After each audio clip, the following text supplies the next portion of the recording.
for the love of fandom and the escapism of pop culture. To the seas of Naboo. And the direwolves of Winterfell. All the way to the streets of Haddonfield. Join us as we call the banners for the House of the Empire.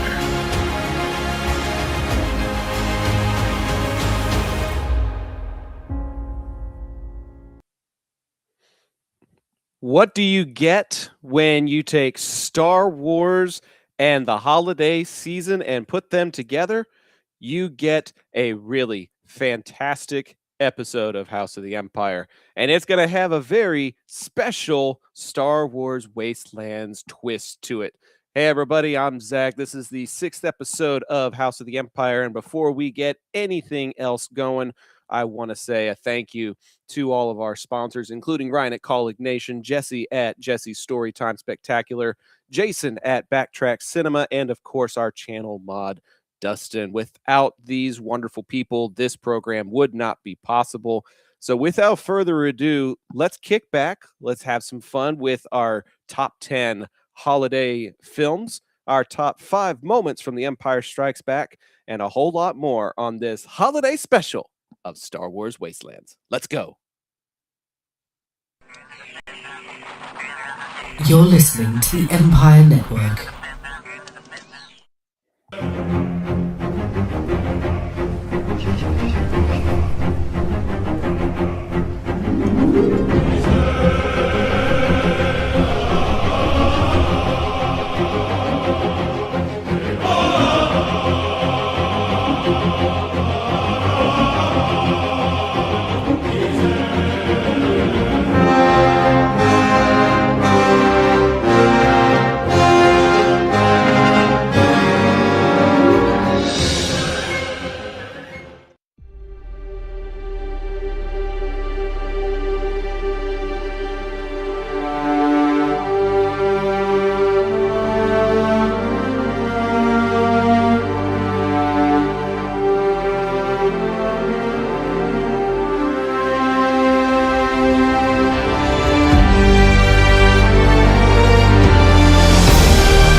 See, here's the problem.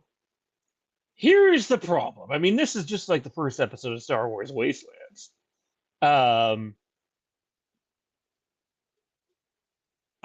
unmuted myself on the laptop, which is where I do all the producing from, but not my phone, where I'm actually talking from. So it just did a whole shtick, and none of it hit. I don't know where Dustin disappeared to, but hopefully he gets back here. This is Star Wars Wastelands, kicking it again here, which means we have a parade of people. Only 5 of us tonight. There's not 7 or 8 of us, and Mondo can't be with us tonight, but our thoughts are with him, obviously. And during this holiday season. We know what a festive person he is. We got Zach. What's going on, man? You caught me with a mouthful of cookie. I so know. I threw you under the bus in a solo You- and then went to you while you were eating. I thought I had a moment of respite there, but no. No, I'm excited to be here. This is all stuff that I'm really excited to be a part of for the conversation. Except for the one topic off the top, but everything else you're going to hear a lot of me, and I'm going to be very opinionated about a lot of stuff. So glad to be here. Speaking of that topic, I meant to get to this before I introduced any of you, but my little audio blunder there kind of killed that. Anyone who heard that first part of the Wastelands theme, well, isn't that theme Revenant tonight? Wow, wow, wow. So it's Leonardo DiCaprio. No. By the way, I hated that movie, and I like DiCaprio movies and Hardy movies, but I couldn't stand that one. Also joining us, it's the Grand Moff himself, Mr. Giggity Giles over on X. Randy, what's going on, man? Well, it's been Monday for sure. We actually got snow here in Virginia, which is rare to begin with, but we've had 2 snowstorms in the past 4 days. So that's kind of wild for us. But also, when I glanced at your message, when I saw a Star Wars Holiday Special, I had immediately just kind of went, I'm not going to read this because he's going to make us watch that piece of shit. And I was like, okay, good. Okay, that's not what this is. Whew. You had me scared there when you put down Star Wars Holiday Special. I just kind of had flashbacks of pain. But yeah, other than that, doing pretty good. I'm pretty excited for some of the stuff we got cooked up for the evening. Obviously, I'm really curious about the Christmas movie list just because I'm going to say it right off the bat. I left anything animated off my list. I went with strictly with box office movies. So I guess we'll just have to wait and see what I've got planned for that. That's a hot take. Also, on the topic of holiday, real quick, is it a Canadian thing or is it a Sean's dyslexic thing to have 2 L's in holiday? Oh, no, that was a Sean fucked up, because if you look at the actual description on YouTube, it is 1 L, not 2. But I'll get to that when I'm not introducing. I thought we were talking baseball for a second there with that. Right, but... Matt Holliday, right? It's all his fault. It's a Matt Holliday special. By the way, when Zach was doing his intro, when he was talking about what do you get when you mix Star Wars and holiday stuff, I thought for sure all of a sudden the Star Wars Holiday Special was going to start playing, and then you were going to hear just this horribly grotesque scream from Johnny's end somewhere. We've made him endure a lot of things he doesn't want to endure. It wouldn't have been from Johnny's end. It would have been from mine. Speaking of Mr. Fabulous Threesome himself, Johnny, what's going on, man? I would willingly watch the Star Wars Holiday Special versus 90% of the things Zach might pick. So, You're a masochist. Holiday Special or Lamageddon? I mean, Holiday Special. I'm taking the Holiday Special. I'll take Lamageddon, please. I sat through Zombies. I'm not letting Zach choose schlocky B indie movies for me to watch ever again. I can't do it. Zombievers was pretty good.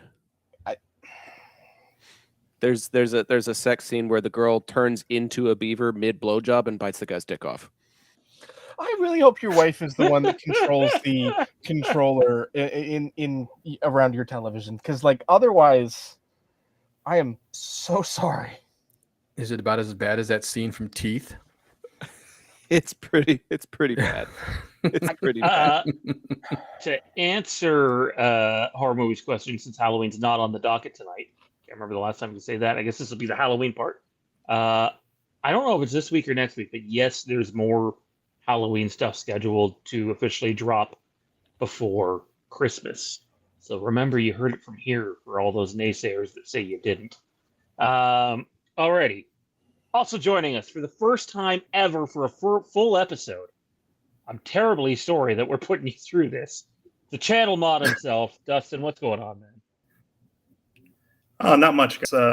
It's been a Monday, like Grant said. I'm doing well, though. I'm excited to be here and excited to talk some Christmas movies. I don't know what all the hate for the Christmas special is. Excuse me. Lumpy is a national treasure and should be protected at all costs. But We were getting along so well, and you had to go I'm and say sorry, that. that is all the time we have for Dustin. Sorry, Dustin. It's such a short-lived couldn't appearance. We could change direction and just go Llamageddon versus the Christmas special for the next 2 hours. Yes. I mean, I'm sure I could do an Johnny's gone. in-depth I mean- literary analysis on why Llamageddon is the best budget film ever made. So, all right, let's dive into it because we got a lot to get into tonight. There is, shockingly, a metric shit ton of Knights of the Old Republic news. And some of it just needs to be Cliff Notes tonight. There goes Zach's When he closes his camera down, it should be a gigantic middle finger just because of the topic. He's doing the suck it DX crotch chop to all of us right now. So we can only get into the Cliff Notes. If there's time at the end of the episode, we're going to come back to this topic because today it got even weirder. But renowned video game leaker Kirkassis, I believe it is, came out early last week and said there was going to be a major Star Wars video game reveal / announcement very, very soon. And then on Friday, while I was on my drive, I had to have Ian, who can't be here tonight, obviously, because it's like 11:30 a.m. where he is. So he's teaching at the moment over in Korea. Says to me, when we're in the middle of talking on my long drive, hey, dude, they basically just announced Knights of the Old Republic again. I'm like, what? And so Karaskis had said the game in question, because there were some rumors about a Total War game and a couple other things. Someone had thrown Battlefront 3 out there for some reason. We already know that's not happening. But that the game ends, the title ends with the Old Republic. So that got everybody really excited. The belief is they're going to show this thing off at the Game Awards. Thursday? I think it's Thursday. Maybe it's Friday. Maybe it's Friday. It's this week. It's someday on this week. But that has a lot of fans really excited because people have been waiting a long time for something official and concrete on this game. And again, this isn't the episode to dive into it. We're more so just going to give a prediction during this segment. But it got, again, it seems like an ironclad thing. And one of the things that's come out is it turns out that Saber Interactive, and I don't remember the name of the other company. It's one of their sub companies. Same company that's doing the Hellraiser game. Or the same developer that's working on it with them is working on Knights of the Old Republic. And the Cliff Notes version is, it's more of a retell than a remake. It's not a shot-for-shot remake. Most of it apparently is going to stay true to what was in the first game, but there could be some stuff taken out, some stuff added in, etc. But then it got more complicated today when it was revealed, and I forget the guy's name. Is it Tom Henderson? I think Tom Henderson's one of the big game leakers. That name sounds familiar. He and another fella had out there today that it turns out the Knights of the Old Republic 2 remake is also in development.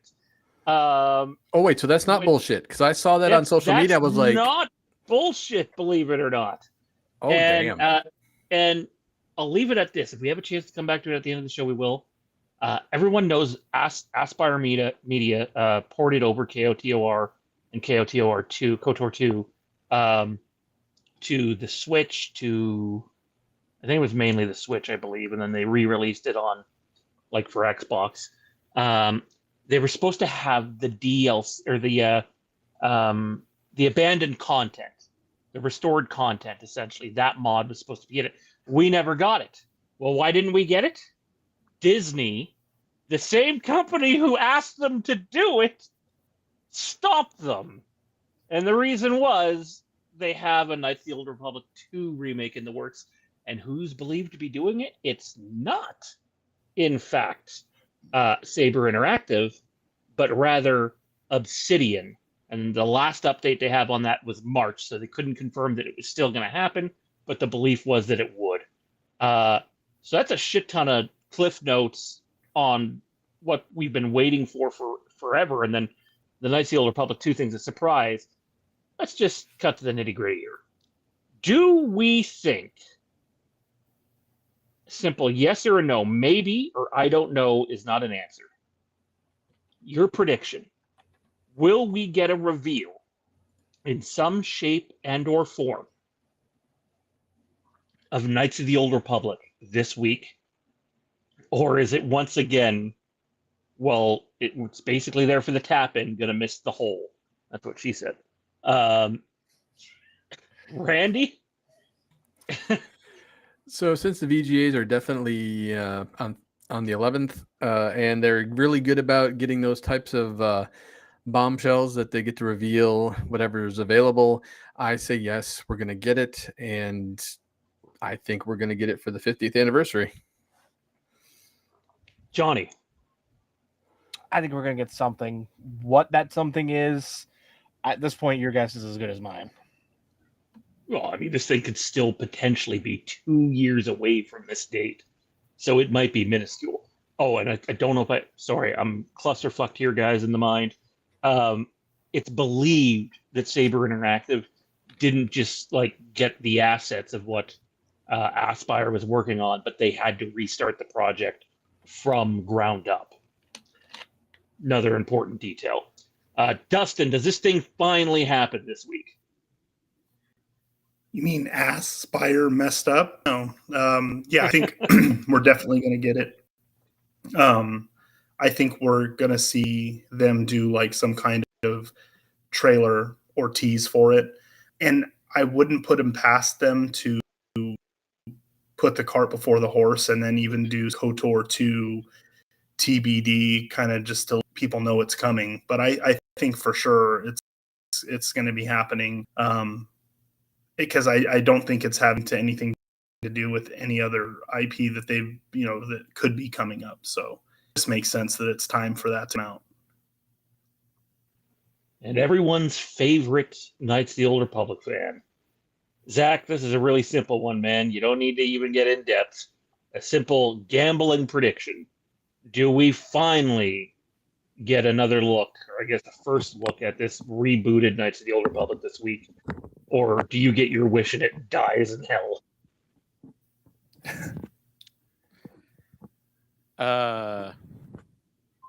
Maybe.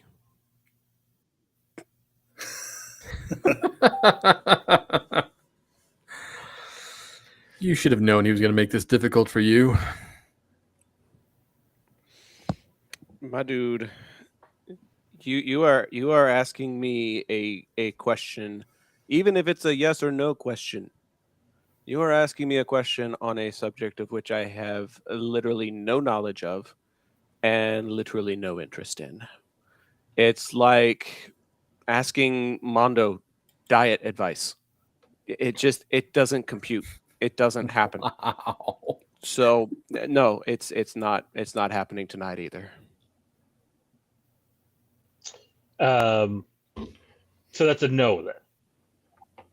We'll go with a no. I'm gonna go with abstain and pleading the fifth. Although that probably doesn't matter north of the border. Well, we'll come back to that. Hopefully, if not later in this show, will be a massive topic on next week's show. I wish I could sit here and say that we had some sort of inside knowledge on the Knights of the Old Republic 2 thing happening. No, we didn't. That's as surprised to me as it is anyone else. All right, let's move on. Pull up the show notes here because I believe it's time for the top 10 holiday films, which I also spelt wrong in the show notes. All Alrighty, Matt. You just got baseball on the mind. Man, I fucking watched porn the other day, and Matt Holliday was in it, and it just. I'm sorry, what? Righty then. Super Tone Man, what's going on? Horror movie lover. I hope it's more than just map stuff. Well, I'll answer this before getting into the movies. I know they're revealing another map. That I can tell you, but I think we also might get a look at the story mode. I'm not sure though. Possibly at the Game Awards. Look for that there. All right, top 10 holiday movies. This is how we're going to do it. We were going to do fast forward 10 through 6 and then go around the horn. But I think what we're going to do for time constraint purposes, as I hear children down the hall, we're going to go 10 through 7. So you can give a couple of points if you want on your movies. And then we'll do the podium for the round table. My list, I think, is, other than my number 1, I think it's pretty vanilla. Do you mean 10 through 4? We do the first 7 and then leave 3 behind? Yes, that is it. That is it. Wow. Can you tell I'm mind fucked today? And not in the good kind of way. Because I was like, yes. I don't mind talking about my number 6, but yeah. And we'll just go in the order that we're on screen. I'll kick things off, followed by Zach, Randy, Dustin, and then Johnny finishing us off. By the way, tonight on Flix Busters, to possibly wrap the show, we might have more after. We'll see. Randy, I believe it's your favorite. Is it your favorite original trilogy movie? It's my second favorite original trilogy movie. It's in my top 3, though. Oh, I thought you had mentioned it on a previous episode. It was your As favorite. A kid, yes, it was. Then I got older and realized Empire was my favorite. Let me tell you, you're not going to be happy with someone on this show. I'll just say that. Stay tuned for a little later in the episode. All right, top 10 Christmas holiday movies. Let's get into this. My number 10 is 4 Christmases with Vince Vaughn. Absolutely love that movie. I think it's hilarious. Let me tell you, speaking of avoiding diets, Jon Favreau today compared to Jon Favreau in that movie. Jon Favreau today, even post-heart attack, I feel like I could maybe go a round or 2 with Jon Favreau in that movie. I'm going to hide behind Zach and hope for the best. So, my number 9, and yes, it's a Christmas movie. It is literally in the damn title. The Nightmare Before Christmas. Suck on it. Not having this discussion. If Die Hard's a Christmas movie, that's a Christmas movie. It's not, though. Number 8 is, it's literally what Jack Skeleton is. Number 8. Has anybody seen the Christmas movie? I think one of you guys actually have it on your list. And I did see a preview of one list. Claws on Netflix. I know it's a Netflix movie, so you probably zoomed past it, and you might not have given it a shot. Let me tell you, I've seen it. We've watched that with the kids a couple of times. That is a great fucking movie. Is that the one with Kurt Russell? If you haven't seen it, No, that's Christmas Chronicles. Okay. Yeah. Yes. This is an animated film that Netflix put out a few. Klaus. 2019, I think. Klaus, I guess. Yeah. It is. Yeah. If you haven't seen this movie, I will vouch for it and give you $5 if you don't like it. Grab yourself some popcorn, a soft drink, sit down with the family, watch that movie because they do a fantastic job with it. Number 7 for me is Bad Santa. I mean, Billy Bob Thornton, enough said.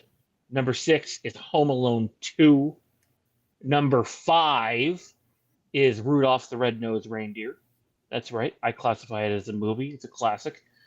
And number 4 for me is, it used to be number 3. It's got bumped this year, is The Santa Claus with Tim Allen, the first one. I love that movie. Love when they crank up ZZ Top towards the end. You're just fist pumping, and it's fantastic. Zach, give us your 10 through 4. Ooh, 10 through 4. This is going to be loaded. So I'm putting this one at number 10. Actually, Klaus was on my list and just barely Zach, save me for a second. Jade just interrupted, and since you know her fairly well, I need an American, you or Randy or Dustin, to save me here. I How? just got chewed out for saying ZZ Top, and she's saying, "You are Canadian, sir. It is ZZ Top." Ew! Oh, for fuck's No, sake. no. Fuck! CZ Top, damn it. As the only Yeah, other Canadian voice here, Huh. it's still ZZ Top. I mean, Yeah. you don't. It's not Z Top. That's just Ah. no. No, they're from Texas. You pronounce it the way a Texan would pronounce it. You don't pander to Outlanders pronunciations just because it's convenient. So That's just a quick, just a little quick trivia about me. My father was a huge fan of ZZ Top, and I'm actually named after Dusty Hill, who was in ZZ Top. So it's absolutely ZZ Top. There you go. That is definitive. That's as definitive as it gets. So Klaus, going back to what I was saying a moment ago, it was on my list for a little while, and then just barely got bumped down to like 11 because I've only seen it like twice, and I had to go with the stuff that I watched a lot growing up and the stuff that I just have more familiarity with. And this is the only one that is like less than an hour long, that's on my list, and it's the Garfield Christmas special. It's only about a half hour long, but it's like the only Garfield special that I watch. I think it's got punchline after punchline that's just amazing. Number 9 is Jim Carrey's How the Grinch Stole Christmas. It's my wife's favorite, and I have taken a liking to it over the last 3 or 4 years. It's cute, it's funny, it's in the spirit, it's good. Number 8 for me is the Polar Express. Again, one that I grew up on a lot. It was my dad's favorite growing up as a kid, so we made a point of watching it every year. Not a huge fan of the animation, which is why it's a little lower on the list, but still a fun movie. Number 7, I've got the Muppet Christmas Carol, and it's the only Christmas Carol that made my top 10. I've watched a bunch of others, including the one with George C. Scott, and I've watched Scrooge the Musical. I've watched the Jim Carrey version, and Muppet Christmas Carol is still the best one out of all of those, in my opinion. So clocks in at number 7. At 6, I've got White Christmas, another one that we watched every year growing up as a kid. It's my mom's favorite. We usually wait until around December 23rd or so to watch it. The closer we get to the holidays, the closer I start thinking about movies like that. Number 5 is a Christmas special also, but it's a little bit longer. I think it's about exactly an hour long. And this one's probably going to be an outlier. I don't think anybody else is going to have this on their list. Santa Claus is Coming to Town, the 1970 Rankin Bass special with Fred Astaire and That's Mickey a good one. Rooney. It's such a good one. It's got such catchy songs. It explains a lot about the lore of Santa Claus, and it's really, really fun to watch. If you need a break from your Rudolphs and your Frosties, Santa Claus is Coming to Town is what I would recommend. And then at number 4, just barely missing the podium, is the one that we watch every Christmas Eve. It's one that's been a tradition of ours for 20 years to watch it on Christmas Eve, National Lampoon's Christmas Vacation. The monologue that happens at the end of the movie is one of Chevy Chase's best moments, and it's a guaranteed laugh every time. God, when you were talking about the Polar Express being one of your dad's favorites growing up, I'm like, God, how young are you and how old am I? Holy hell. Okay. So my list, as I said before earlier, I left animated stuff off there because I feel like animated could easily make a separate list by itself, because I love Rudolph, I love Frosty, Grinch, Peanuts. I mean, I love all that stuff, watching that during the Christmas special. But when Sean said movies, I automatically think live action. So for me, my number 10 is The Family Man, because it is a nice, warm, fuzzy feeling holiday film. For me, my number 9 is White Christmas. Used to watch it with my grandmother every year.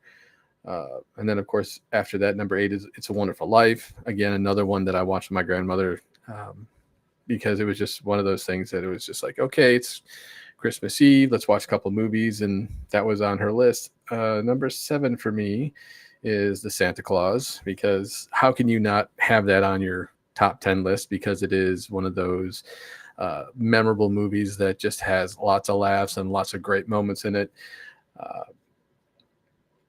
And then the next one for me is Scrooged, because that's just a classic take, the way I look at it, on A Christmas Carol. But Bill Murray's absolutely hilarious in that movie. I love it. Coming in at, for me, number 5 is A Christmas Story, because I usually watch that every year while I'm wrapping gifts. And since Sean got his Nightmare Before Christmas, for me, number 4 for me is Die Hard, because damn it, it's set during Christmas. It's a damn Christmas movie.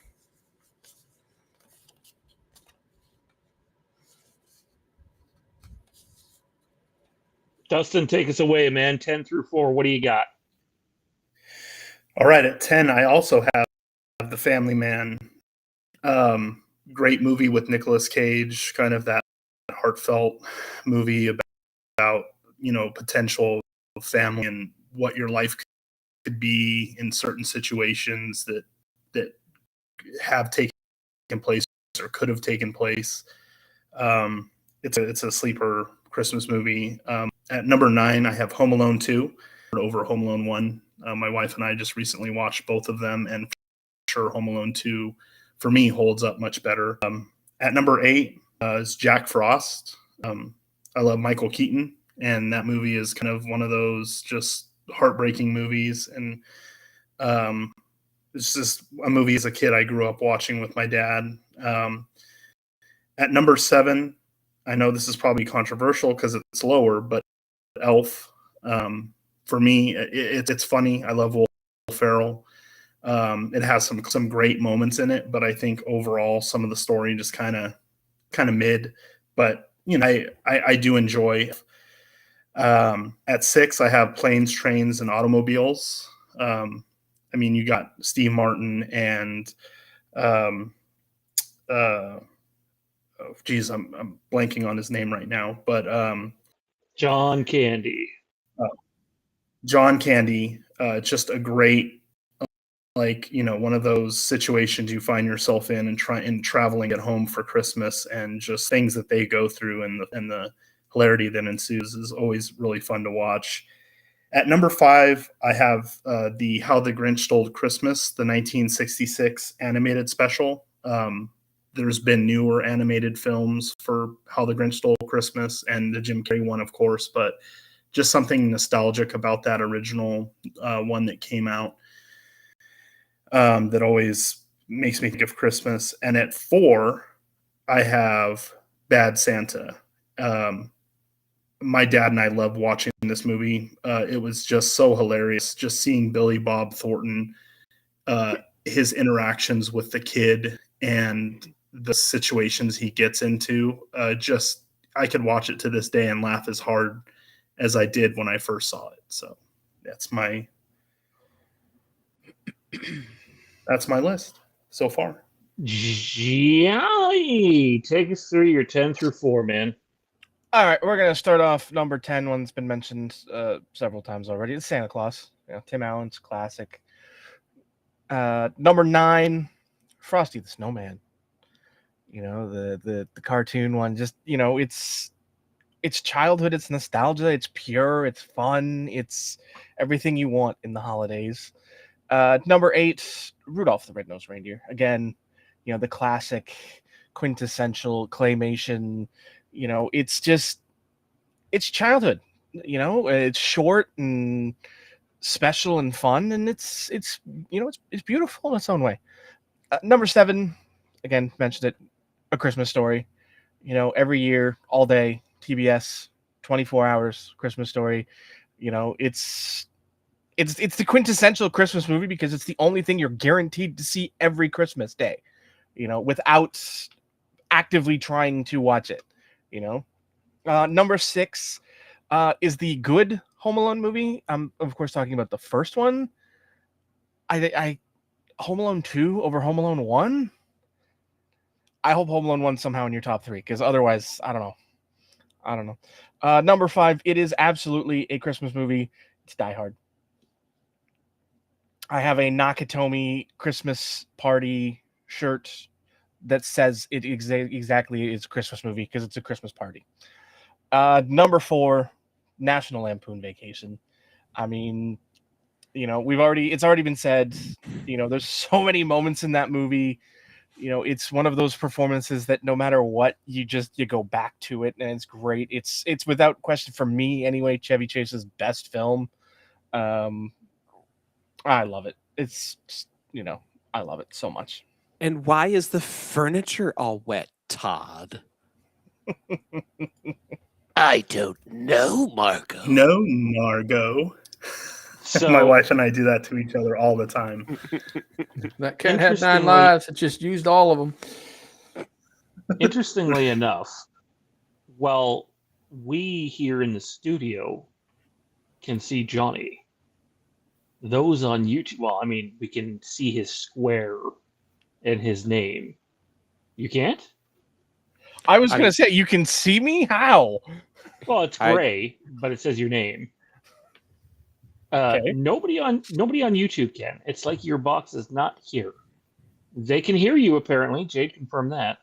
But on YouTube, I'm looking at it. That You're is- not there. Yeah, okay, You've been fan of this. Thank you, Restream. You're just doing a knockout job. I'm job. glad I don't have the camera working, because that would really piss me off. All right. Well, since Johnny took a moment to give some shots, or a shot, allow me to give 3. The Grinch sucks. National Lampoon's Christmas sucks. And A Christmas Story is the most overrated Christmas movie ever made that I will never watch again while I'm still on this earth because of the 24-hour fucking marathon the TBS used to put on. And my family would make me they still endure put that it on. bullshit. And all 3 of those movies, nowhere on my list. So, while Johnny takes My shots at Home God. Alone 2, I take shots at those 3 movies. This close to quitting. You're lucky I'm in the holiday spirit, you asshole. Number 3. I'm still on the fence. I might leave early. I think we all just hit him Number with a th- Merry Christmas, you filthy animal, and walk away. No, I'm gonna do the kiss my ass, kiss his ass, kiss your ass, happy Hanukkah. We haven't even gotten to fuck, marry, kill yet. Come on. Yeah, you're not on any of those lists. Number 3. I don't know. After that rant, Kill is pretty. Yeah, viable option Kill right looks now. pretty nice. Yeah, but the other 2, hard pass. Number 3. I've seen this movie. I think we might have watched it twice last year, maybe only once. And it's the first and/or second time I had ever seen the movie. The Christmas Chronicles with Kurt Russell completely won me over. I was not sure what to expect. And holy crap, that's the first new Christmas movie, I say new loosely, I've seen probably since, I was a young boy, that really captured my imagination, really pulled at the heartstrings. And I'm also a big Kurt Russell fan. I think he's, just a fantastic actor. I love that movie. I don't know. I think someone else had it on their list here.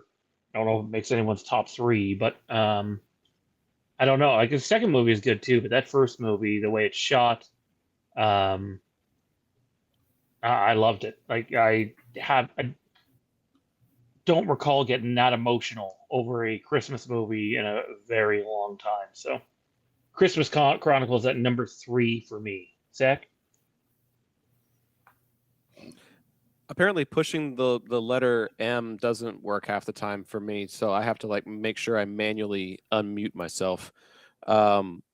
Sean's opinions on Christmas movies do not reflect those of the entire household. I love these disclaimers, these legal disclaimers. It's like the views that are represented on this program do not reflect the entire values of the entire property and household in which Sean resides.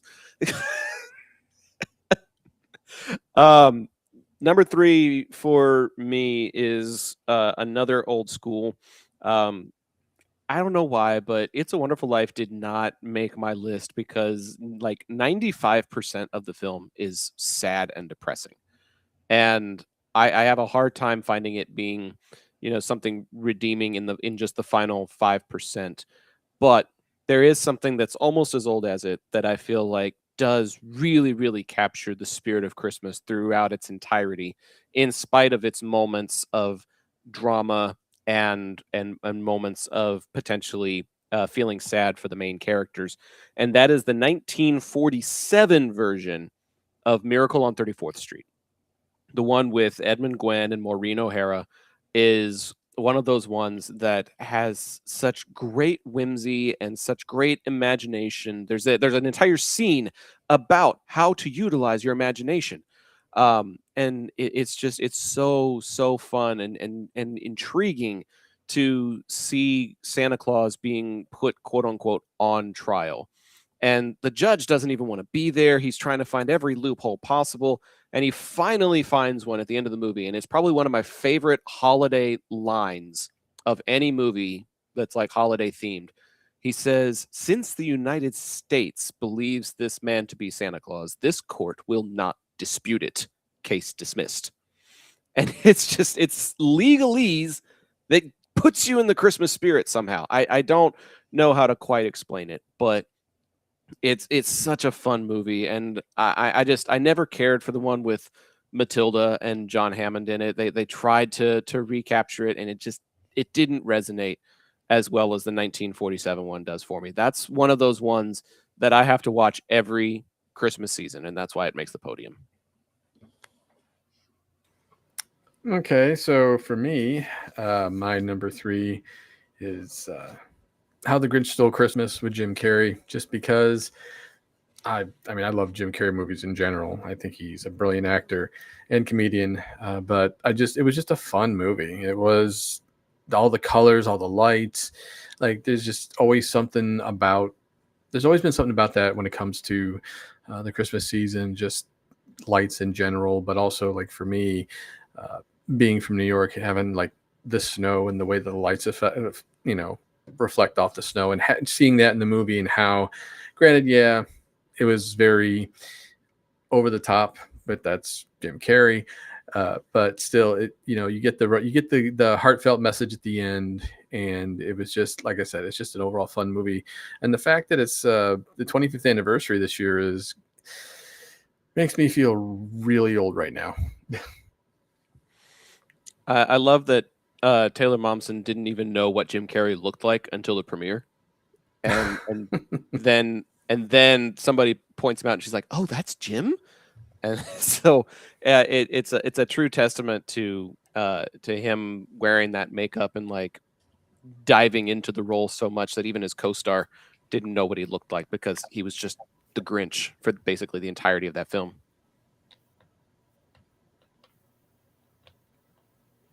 Dustin, what do you got at 3? I have a movie that's been talked about, is Claus, the animated movie on Netflix. My wife and I just randomly put it on one. I think it was like 2 or 3 Christmases ago. I think it was when it just came out, and we're like, "Hey, let's give this movie a try." And we just sat there, and by the end of it, we were like, "Wow, that was incredible." The way it takes it really sets up the myth of what Santa Claus became. And I love the art style in it being very kind of grotesque in some ways, and really crapping, having him come around in town to and become a good person, and then also setting up the myth of Santa Claus and where did the slum from, and the reindeer, and the idea of presents and why presents were given, is just really, really heartfelt. And I think it's a great Christmas movie. And it's a sleeper one. I think I don't hear a lot of people talking about it, but the people that have really have enjoyed it.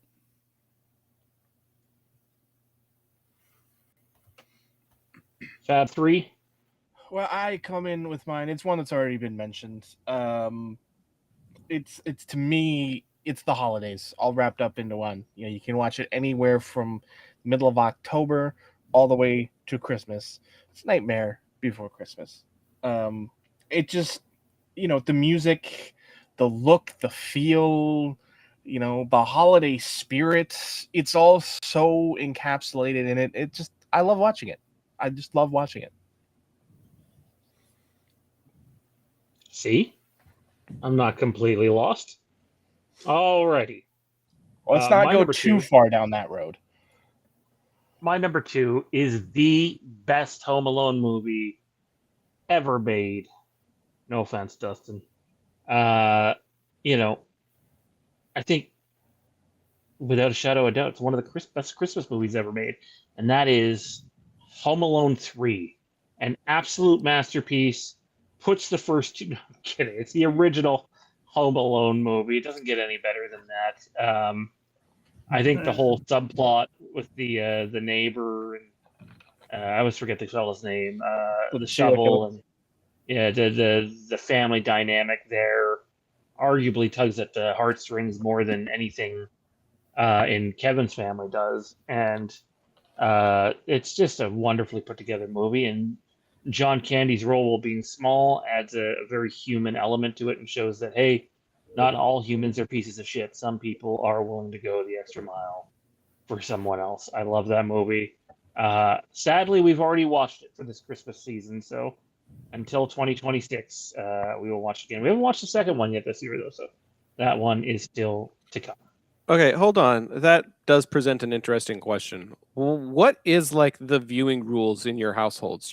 It sounds like, Sean, you can only watch one Christmas movie one time during the holiday season, or do you guys permit multiple viewings of something?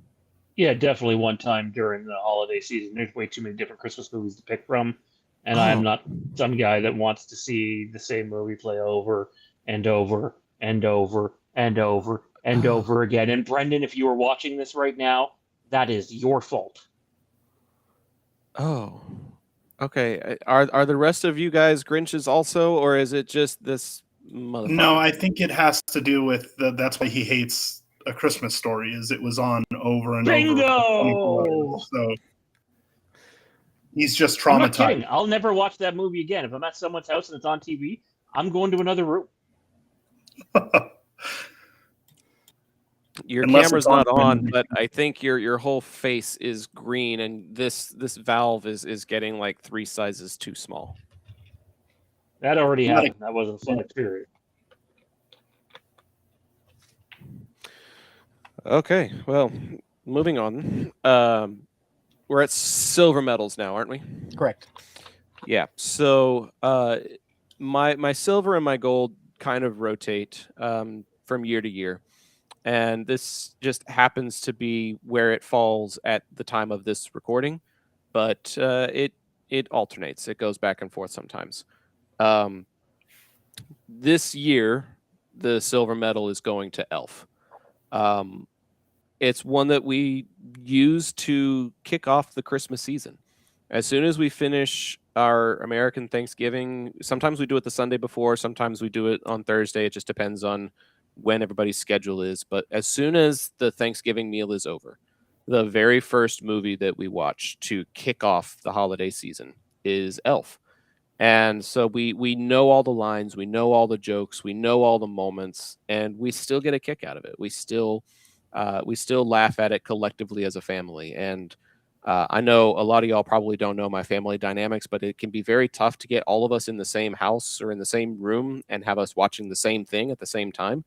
We're all very different people who have very different interests and watch very different things. But during the holidays, when Thanksgiving is over, we all collectively agree to watch Elf as a family.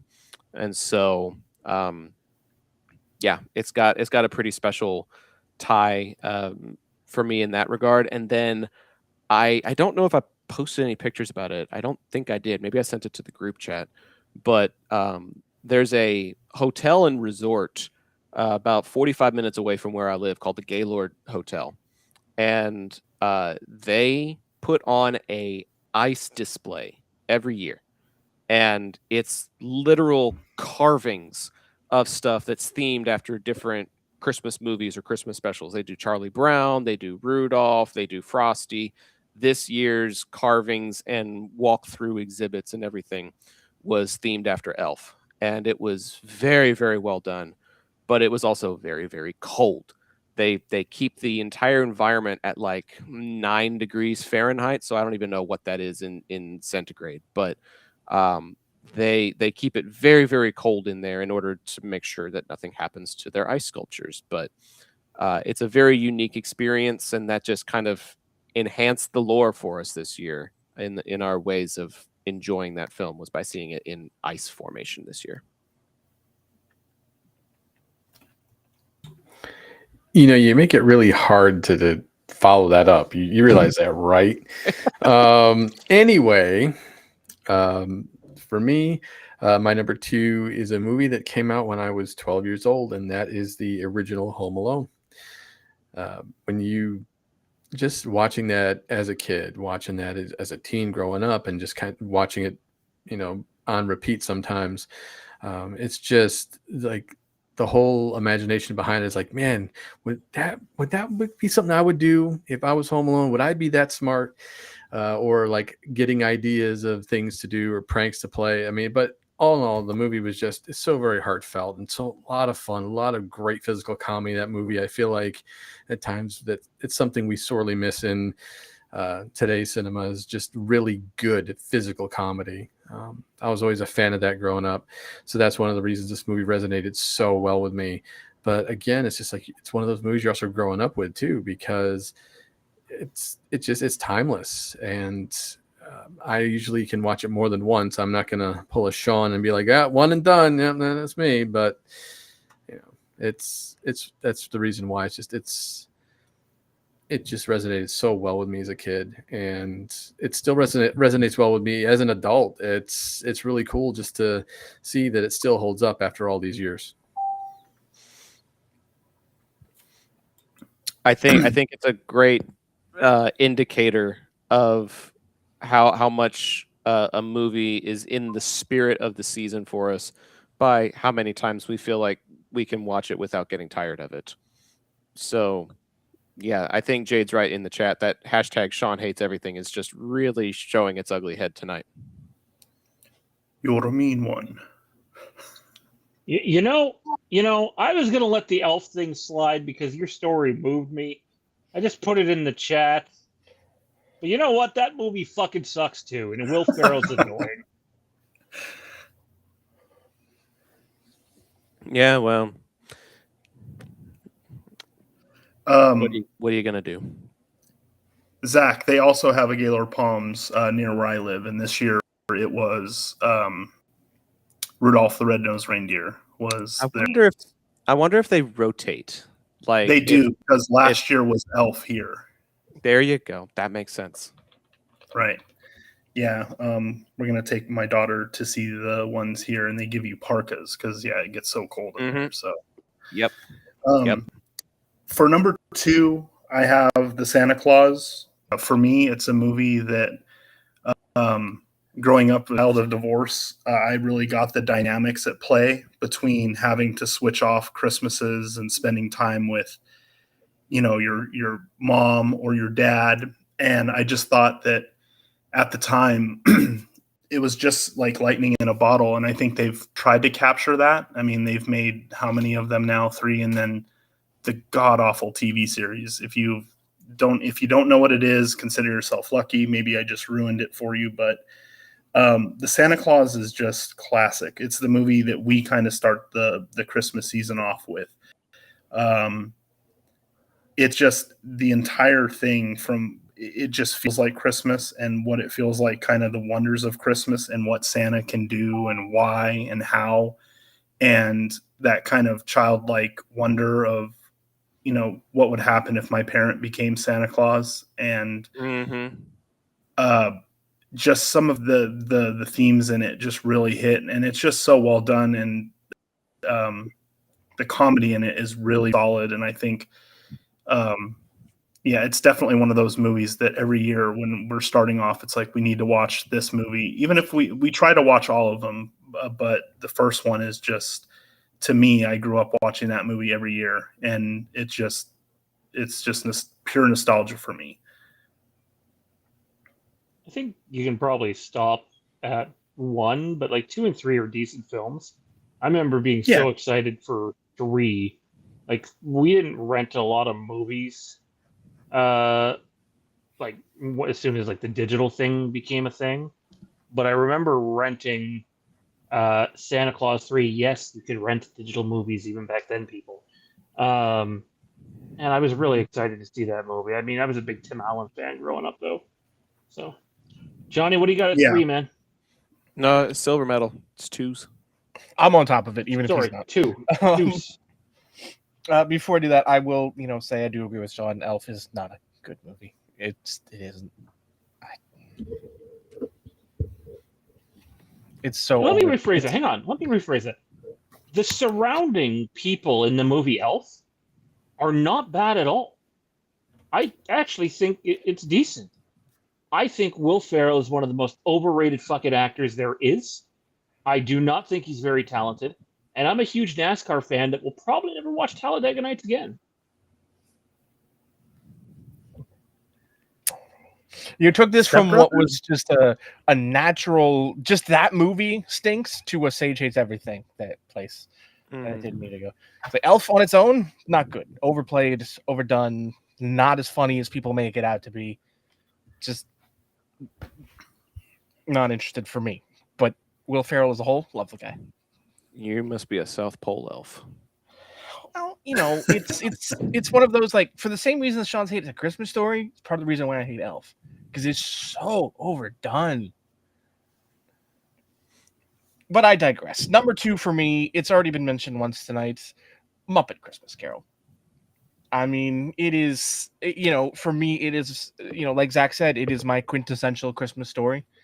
For a Christmas Carol, I just, Michael Caine and Kermit the Frog and, all of the parts of that. So it in my opinion, it is the most perfectly cast Muppet project, with Statler and Waldorf, as the ghosts, and, and the ghosts of Christmas past and present and future. It's so perfect. And Michael Caine is he does such an amazing job as the straight man for the Muppets that, like, he treats them no different than he does, Christian Bale in Dark Knight, which is something that not a lot of actors can pull off, and it's just, I love it. I love everything about it. It is without a doubt my favorite Christmas Carol, and it is my second favorite Christmas movie, period. So I learned something interesting about Muppet Christmas Carol, and I'm glad that it circled back around to the conversation. They were originally going to use pre-existing Muppets to be the ghost of Christmas Present and Christmas Yet to Come, and they tried it and realized that it was too comical for the weight of the moments that they were trying to present, and they ended up creating all new puppets for those parts so that you wouldn't disconnect from the story that they were trying to present. So I think that level of effort is one of the things that I really have to applaud, is that instead of seeing Rolf or Scooter or somebody like that try to be one of those ghosts that has an important message, you see an all new character that still presents the Christmas Carol message in a Muppet fashion without having to suspend your disbelief quite as much. Yep. So it's a great movie. I can't wait to watch it. All right, so my number one, I think two people had this on their list already, and I'm fairly confident I'll be the only one that has it at number one, is The Family Man. Much like Zach had a personal story about the movie Elf and the connection to family, Johnny's probably the one guy on this panel that could speak to this. I had two incredibly significant relationships prior to my forever family now. And one was a woman who I married and I had a kid with. He's 17 now. And the other one was someone who had helped raise that kid. Um, I had actually a conversation with my oldest son yesterday on the drive home. It was a really hard one. We kind of butted heads on it. Um, but one of the things it ended with was, had your mom and I stayed together, his two brothers on his mom's side of the family would not exist. My son Jensen and my daughter Bolin would not exist. And without without that breakup happening, none of those things happened. So the right thing happened in the end. And then the second relationship with the woman who helped me co-raise Zach, I was very sick at the end of that relationship, really before the end of the relationship, and was in a horrible place mentally. And Johnny had come over for a bit, and tried to comfort me. And I was pretty, I'm never going to be in another relationship again. Um, and I was very cynical about it. And finally, I met Jade, who I'm with now, and went on to have two more wonderful children. Although they might have been missing that wonderful part today. um, and it's very reminiscent to family, man. I didn't have like this come to life moment. I just sort of let life take its on, or sort of take us on, or take me on that journey. And I have a friend who I won't name, but he knows who he is, and he's in a much better spot today. He's married and has his own business, and is in a much better place in life. And he was in a really bad spot with someone else, and felt like he kind of got screwed over. Um, and it's just an example that, like, sometimes you think that someone's the one, or this is the way that your life needs to go, and then it doesn't take that path that you had imagined, and it turns out the path that you end up going down, even though it's not the one that you may have intended to go down, becomes a much better path than what you were originally on. And the Family Man sort of rings true for all that for me. And wasn't always my favorite Christmas movie, probably over the course of the last 10 years or so. And yeah, it just hits home. Like, I have a hard time not crying while watching that movie. So, and back when Nicolas Cage was good too. So yeah, Family Man.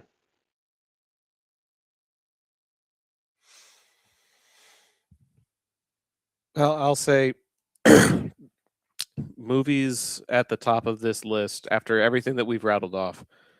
I think it may be safe to say that there is going to be sentiment attached to all of our gold medal films, and that's part of what makes holiday movies so special. Is it's not just whether it's a good movie or not, or whether we like this or that actor. It's about how it resonates with us and why it resonates with us and why it's a special thing to watch at this time of year. So I'm not going to shit on yours or anyone else's number one, because they're all special for a reason. Now, if you want to shit on mine, I don't give a fuck. But my number one has been talked about before. I probably won't go into as much detail as I did on Elf, just so that I'm not taking up everybody else's airtime. The top of the list this year, like I said, it's a rotation kind of thing. But the top of the list this year is the Santa Claus. I'm back on a Tim Allen kick after being off of it for a while, and rewatching it last week or the week before. It just reminded me how many belly laughs I get out of that movie. He makes fun of people, particularly Neil, to no end. He makes fun of circumstance, and then you see not just a physical transformation, but like a emotional and spiritual transformation as he embraces the role. And his sarcasm turns into like jolly wit by the end of the film.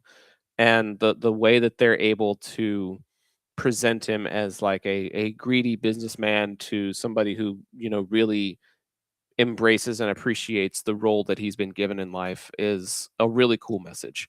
And the fact that he's able to reconnect with his kid over that is a really cool storyline. And so it's one of those movies that I look forward to watching every holiday season, whether it's for the laughs, for the sentiment, for some of the dated technology that shows up in it.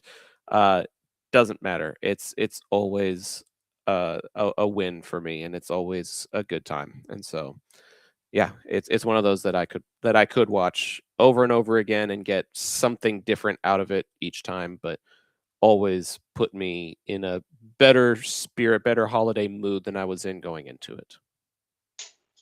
For the record, just let me say this. Whenever anyone has taken some shots at movies said here tonight, and most of the table has at some point or another, whether it's vocally or visually, I will say the same thing I've been saying on this channel since we created this channel. Just because I don't like something, or just because you don't like something, or anyone at home doesn't like something, doesn't mean that you shouldn't love that something. Just because Johnny's too embarrassed to have the holiday special at number one on his list, How do and you I know know it's not? personally that it is number one on his list, I would never hate on him for doing that. No, but seriously, joking aside, love what you love, dislike what you dislike, hate what you hate, whatever. Don't ever feel ashamed for loving what you love, even if you're in the minority. A straight white man in the minority, that's a very rare thing for me.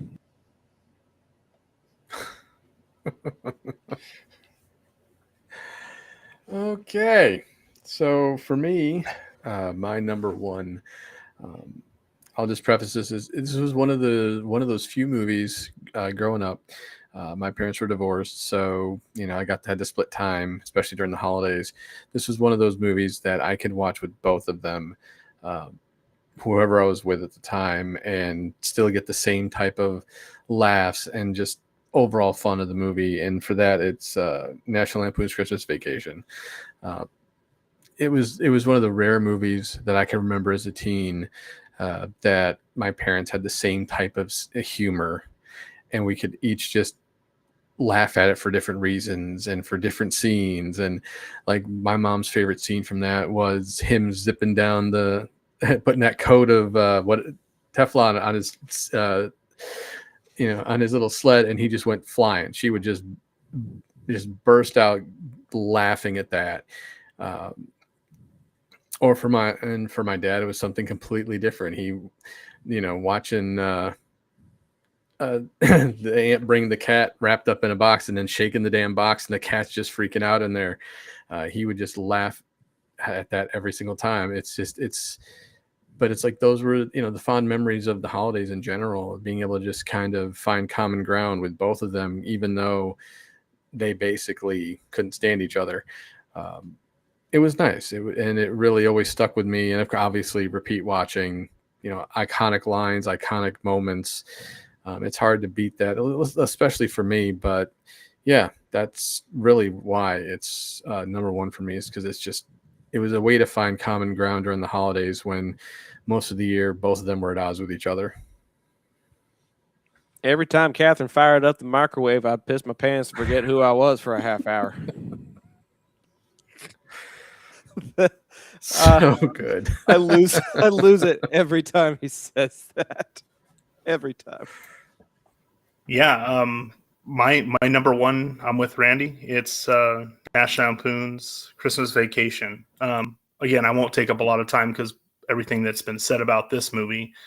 It's a movie I grew up watching with my dad. It's a movie that I've introduced my wife to. She hadn't seen the movie originally, and now she has found a love for that movie that's been awesome to share with her, and where she's asking, like, hey, when are we going to watch that movie? And I think there's just so much humor in it from start to finish, just iconic lines, iconic moments. great acting. We've all been in situations for holidays. We've been with people, and we all have those people in our family that can be represented by some of those people. Eddie showing up and just the stuff that he does. The old uncle and the aunt that's like completely out of it, and just like seeing him slowly through the course of the movie just lose his shit. Like he just goes from like, I'm excited to spend the holidays with my family, to like, we're gonna be the happiest assholes this side of the nut farm. Like, just so many great moments, and I really love that movie. Every year I look forward to watching it, and I find myself still being able to laugh at the moment I've seen it 100 times. So yeah, that's my number.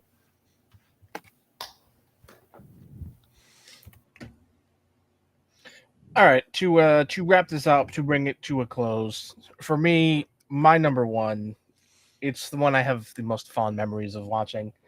It's the one I enjoy most of all, in part because every time I watch it, it makes my heart grow 3 sizes.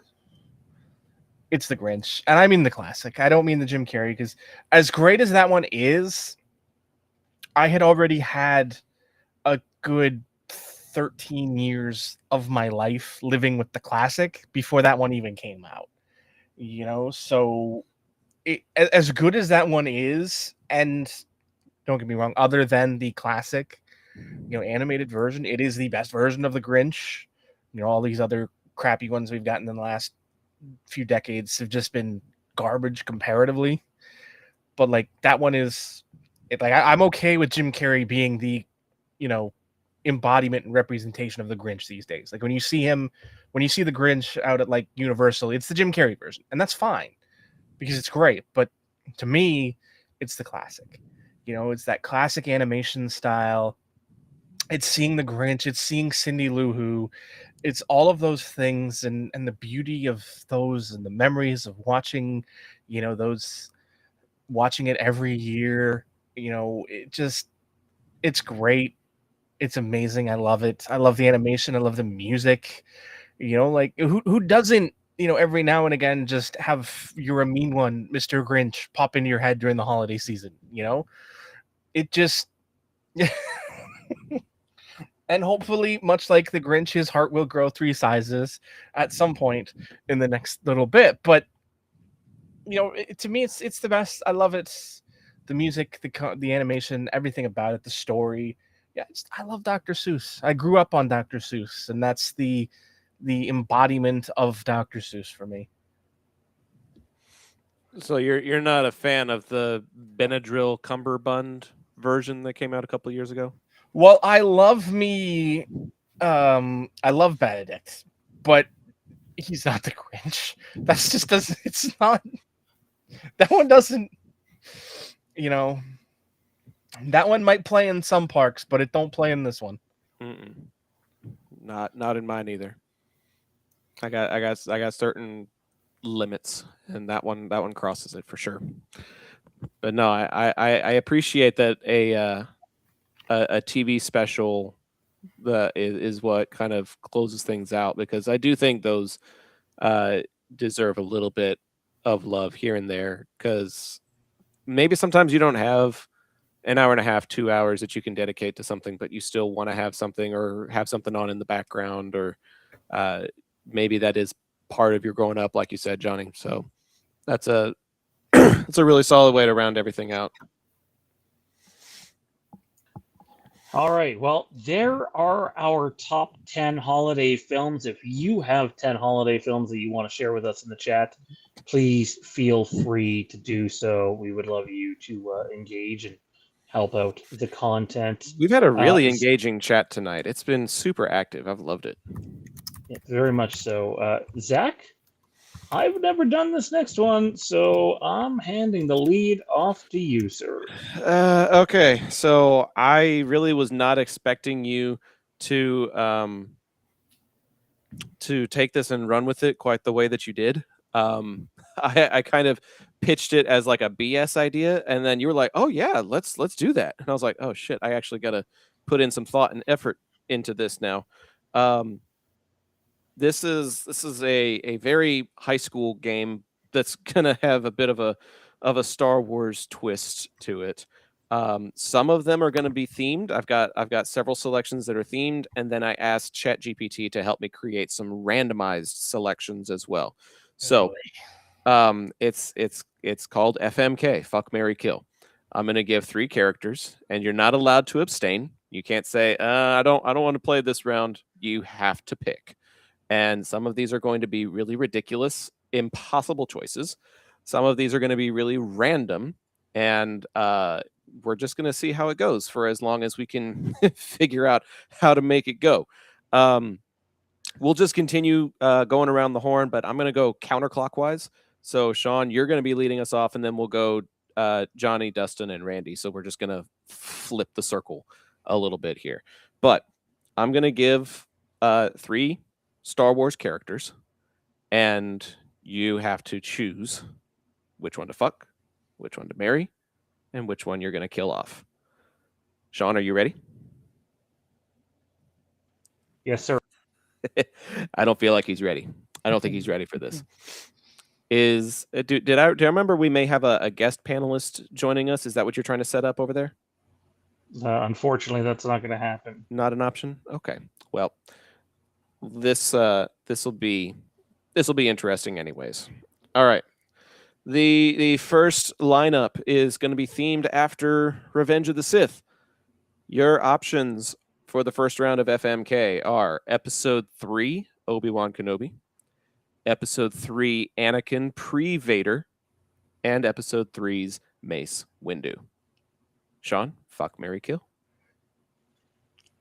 Can you repeat those options just so I'm totally understanding this wrong? Obi-Wan, Anakin pre-Vader, and Mace Windu. Which one do you fuck? Which one do you marry? Which one do you kill? So when you say pre-Vader, do you mean pre the suit or pre him confessing his elite? And before he completely turns, when he's troubled, but he hasn't made the decision yet. Oh, well, I mean, and man, Sean, you know you want to have crispy Anakin. Well, no, it's not crispy Anakin. He had a chance to go there. That's what I was clarifying. No, I'm saying I bet you wish it was crispy Anakin. Well, it would have sent my line of thought here in a different direction. But I'm gonna marry Kenobi because he's a good heart. I know he's not gonna stab me in the back. I'm gonna fuck Hayden Christensen to Kieran's great displeasure. And I fucking hate Mace Windu. So yeah, fuck him. Somewhere in the universe, Kieran just got a disturbance in the forest and he's screaming for no reason whatsoever. Johnny, you're up. Well, fret not. I'm about to balance Kieran's force. I'm going to marry Obi-Wan because, like Sean said, he's the best option of the 3 to spend the rest of my life with. I'm going to fuck Mace Windu. And then you're never going back. Well, reasons notwithstanding.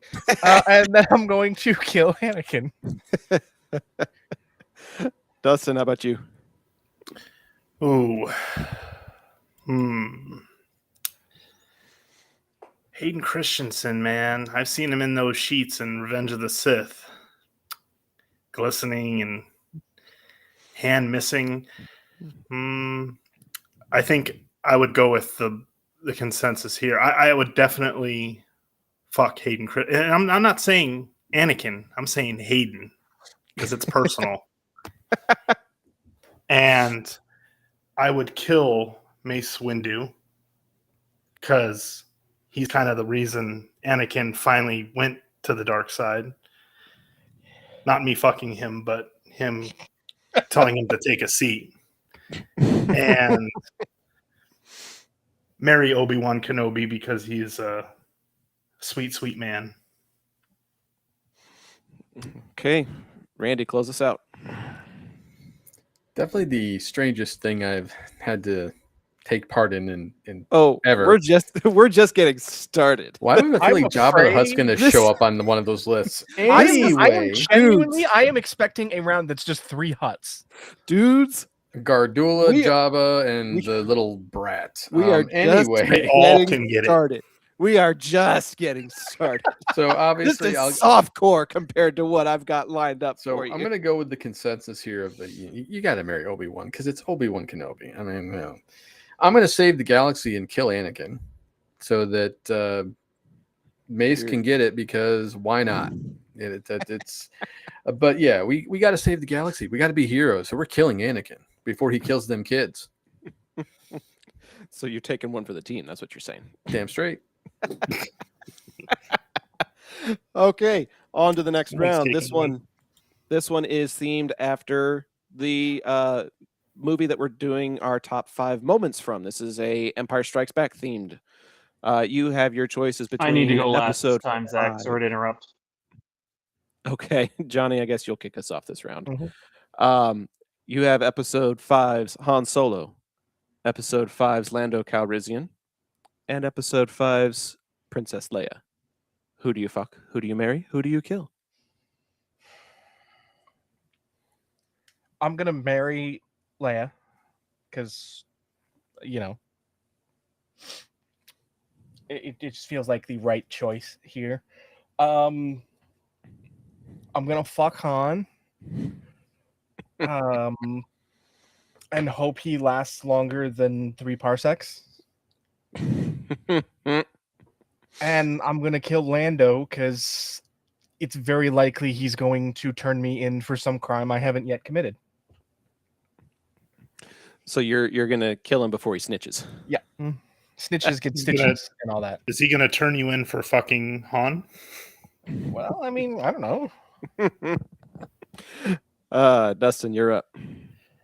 I'd have to fuck Leia. But then if you don't marry her, you can't do it again. So, this is tough. Always had a crush on Leia in that metal bikini, but I know that's later. So, I'll say fuck Leia, marry Han, and kill Lando because I love Billy D. Williams, but he's got to go. See, you guys bring up some really interesting points here because, like, now my list is I'm like going, damn, I really have to think on this. I was hoping to be able to just kind of breeze through. Now I actually have to think on it because I'm like, man, is that son of a bitch really going to turn me in? Damn it! But see, it's like if I marry Leia, I have to kill Han to ensure I can marry Leia, but yet Lando's going to want to be in a part of that little throuple they got going there, and it's like, damn it. Okay. But I think I'm going to stick with it. We'll kill Han so I can marry Leia, and I'll take one for the team just to ensure he just keeps his damn mouth shut. Sean, are you back yet, or do we need to do another round? I'll give mine quickly. Fucking Han because Harrison Ford. Marrying Lando because he seems like such a sweetheart, and I'm killing Leia because there's no gold bikini yet. There's no telling. I mean, it could still turn up, but You never know what happens behind closed doors. Oh man. Okay, we've done a few softballs. It's time to crank it up a notch. I guess Johnny will lead you off again, just in case Sean needs another moment. This is going to stem from episode 1, The Phantom Menace. Oh boy. Oh yeah. Your options for this round of Fuck, Marry, Kill are Captain Tarpulse, Boss Nass, and Jar Jar Binks.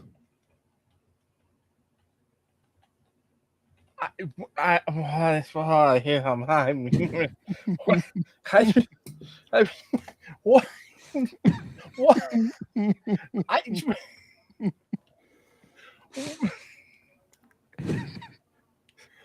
I'm. What the Now I'm hell? all excited. This is not excitement. This is the opposite of that. I'm gonna say, well done. You left him pretty much speechless. Like he can't even figure. think I Can't even broke form a him. sentence. I think I broke him. Okay. Sean's been trying to do that for years. Okay. Good job. I'm gonna start by saving the galaxy. I'm gonna kill Jar Jar. Okay, because if I kill Jar Jar, then he can't give Palpatine the power to take over. The emergency powers. Exactly. Okay. I guess I'm gonna.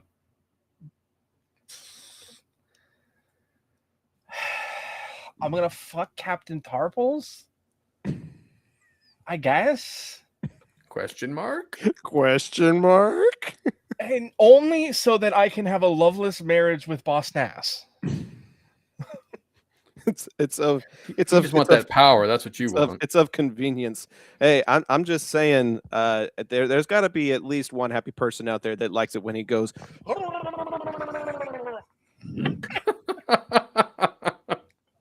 You do that a little too well, man. Dustin, you're up. Oh boy. If I fuck Captain Tarful, I'm a furry. So I guess I don't know. Do I get to wear the bandoliers, the whatever you call it, or bowcaster? Man, this is tough. If you believe George and said Jar Jar's the key to all of this, I would marry Jar Jar because he'd be a lot funner. He'd just be running around making all kinds of funny noises and doing all kind of dumb shit and getting into trouble. But I do believe in the Darth Jar Jar side. So I'm going to marry Jar Jar. I'm going to fuck Captain Tarful and I'm going to kill Boss Nass. Huh. You know what? I'm going to marry Jar Jar because why? Because I can save him. I can change him. I can do it. I know I can do it. You know what? I mean, regicide could be fun. So yeah, Boss Nass can take a dirt nap just for the sake of, who knows, maybe I can help Jar Jar rise to the ranks of being the leader of the Gungans, and you never know. Mean, according to the Clone Wars, he can get it. He went on a side quest with Mace Windu and had some sort of a love affair in that arc. So, and we all know which other one's gonna, But I just figure the Boss Nass Jar Jar connection. I bet you I can get Jar Jar to be the leader and have a nice cushy life after offing Boss Nass and then taking one for the team just to ensure that I have someone to protect Jar Jar. Okay. I'm actually appreciating the depth to which this is going. This is awesome. Sean, are you there? I'm trying to be. So correct me if I'm wrong. Didn't you say this was Phantom Menace stuff? Yeah. Where's Tarful in Phantom Menace? Tarpulse. I sent a link in the chat. Captain Tarpulse. Oh, so Dustin had it wrong. Okay. They're all. I was confused. Yeah, you were thinking Wookiee. I know. Oh, okay. So I didn't get the link in the chat. Because Tarful is the Wookiee, and then Tarpulse is the Gungan. Roos Tarpulse is the one who gulps and says "ouch time" when the droids attack. He's like their main. He's like their main general, I think, or captain of the guard or something. Gotcha. The one that doesn't like Jar Jar. You in big doo doo this time. Yes. Yeah. Okay. My bad. So I'm marrying Boss Nass because I gotta believe he's rich. So why not? I'm gonna absolutely fuck the shit out of Captain whatever his name is because he put Jar Jar in his place. And that motherfucking Binks is getting it. And not in the good kind of way. Oh man. We're having some fun tonight. Okay. Let me see. Let me see. Are you in a place where you can lead us off again, or do we need to Yeah, continue I the can. circle Probably better through than I do, the, frankly. Okay. Let me see. I'm trying to find some of the better ones because I know we're a little crunched for time. We're gonna skip this one because this one was kind of on the fence. So the next round, Sean, this is kind of legends, kind of outliers, but also kind of fetish core, if you will. Our three options are Ayla Sakura, Shakti, Fucking her. and Luminara. Fucking Ayla marrying Shakti, killing Luminata or whatever. Whatever. Yeah, that one. Luminara Unduli. That's the one. Come on. The second you said Ayla, come on. Let me tell you, though, it makes me, sorry to cut Johnny off for a second. Has anyone paid attention to just how badly she gets it in Revenge of the Sith? Like, after she's clearly already dead. Oh yeah, their body shot troopers continue to shoot the living shit out of that corpse. in her ass. Mm-hmm. Something tells me Ayla was getting around and troopers weren't liking it. That was a little past Order 66, if you ask me. That was more like Order 69. Wait, she told me I was special. Why are you? You're not special. That's it. We got to get this bitch. Okay. I'm gonna marry Ayla because lifetime of hitting that. Okay. Till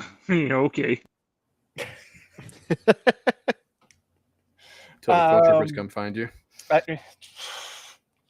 We can hide. They couldn't find how many Jedi survived Order 66? Come on now. We can survive this. It took Starkiller to find Shakti, apparently. I am going to kill Luminara. I'm going to fuck Shakti. Okay. This may have been a little bit easier than I thought it would be. Dustin. Yeah, I'm on the same boat. Marry fuck Shakti and kill Luminara. I almost went a different route, but then I decided, you know what? We are not going to get into any kind of discussions about whether somebody's underage or not. So, good call. So, I hate the idea of trying to make this a clean sweep, but Luminara is going to die because she's a traitorous bitch. So she deserves to get what she gets. You thinking of her or her apprentice? Was it her apprentice? He's thinking of the apprentice. Yes. Yeah, that's probably, well, that's what it is. Barris. Yeah, you know what? It's her failed teachings that got her killed in the first place. Let's put it that way. Anyway, there we go. That the ends always justify the means.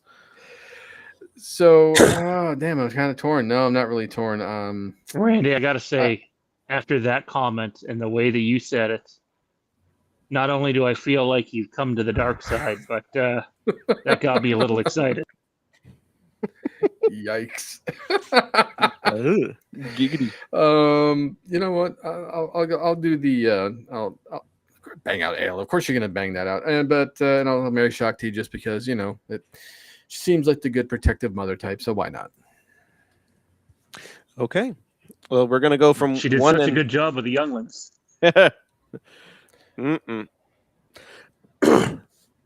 Well, we're going to go from one end of the spectrum to the complete opposite now. From the quasi-desirables to the least desirables. Sean, your new trilogy is going to be Emperor Palpatine, Episode 2's Count Dooku, and a post-assassination attempt, Darth Plagueis. Well, wait, what? You've read the Plagueis book, haven't you? Yeah, so just so we're clear, you mean post-assassination and not post-death. Post-assassination attempt, the one that that left him the mask and horribly all that, disfigured with a mask and all that. Yes. Yeah. Well, I'm fucking marrying Plagueis because anybody who knows anything about him knows that motherfucker is rich. I'm killing Palpatine because fuck him. And I mean, have you seen Christopher Lee when he was younger, people? This is episode 2. This is Christopher Lee. Sean just wants to break a 2002. man's hip. Let him break a man's hip. I stand by what I said. Somewhere there's a spirited young man. Okay. Did you see those moves he could pull off in the duels, man? Christopher Lee could still get it. Right.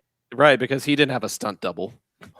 And his heavy metal album. Well, I guess it's a good thing we're talking about Count Dooku and not Christopher Lee. Sean was just talking about Christopher Lee. Well, it's the same thing.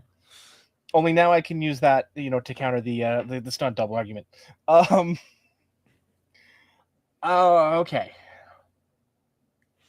I'm just going to start. I'm killing Palpatine. There's no doubt about that. That man is just Can't trust horrible. him. It's just horrible, horrible, horrible, horrible. I am going to.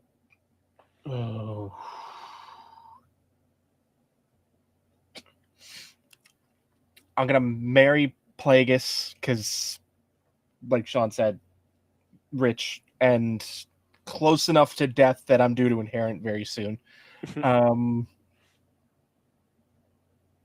And I'm gonna. It only gives you one left. Well, it's the obvious one. I'm gonna fuck Count Dooku because, did you see the acrobatics he could get up to? God damn.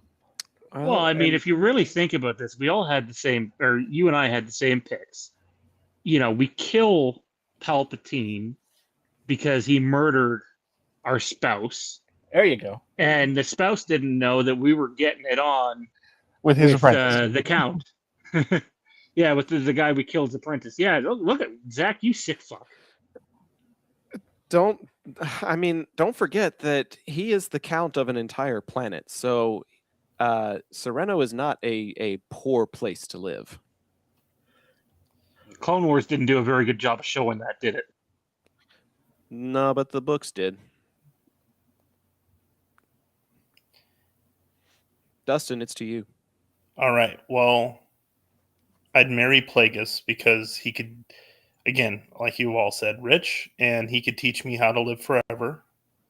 But then he would live forever, maybe. So I don't know. Then I'd have to be married to him forever. I would kill Palpatine because I do not want to see what the rest of him looks like naked. And Mr. Dooku can get it. Randy, is it another clean sweep? So, for the record, we're killing Palpatine because, damn it, I want to be a hero. I want to save the galaxy. That's the same reason they're killing Anakin. Yeah, that's why. It's a hero complex here tonight. Okay. But I'll marry Dooku. Why? Because who wouldn't want to listen to that voice for the rest of your life? Let's be honest. And considering how much money Plagueis has, at least maybe I can get some money out of it for me. Just, letting him drive it home. Well, he's got a big head. Should have seen that one coming.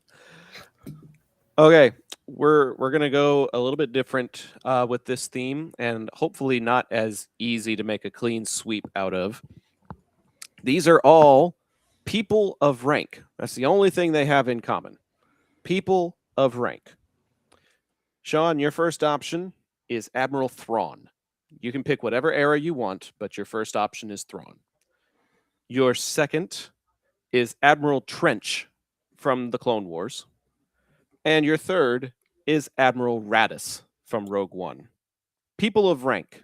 All of them admirals. Thrawn, Trench, Raddus.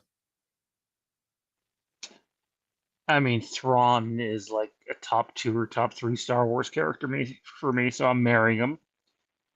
Trench is getting killed. And Raddus is going to be radiating all night.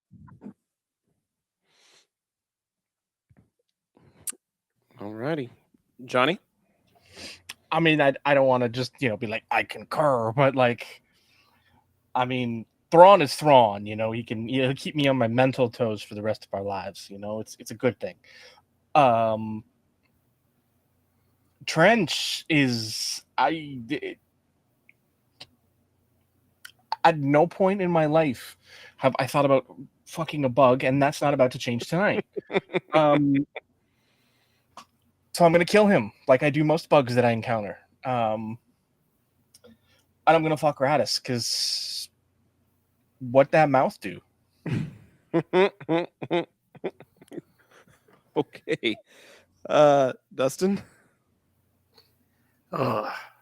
This one is, I think I'm going to go along and say kill Trench, fuck Radis, and what was the third one?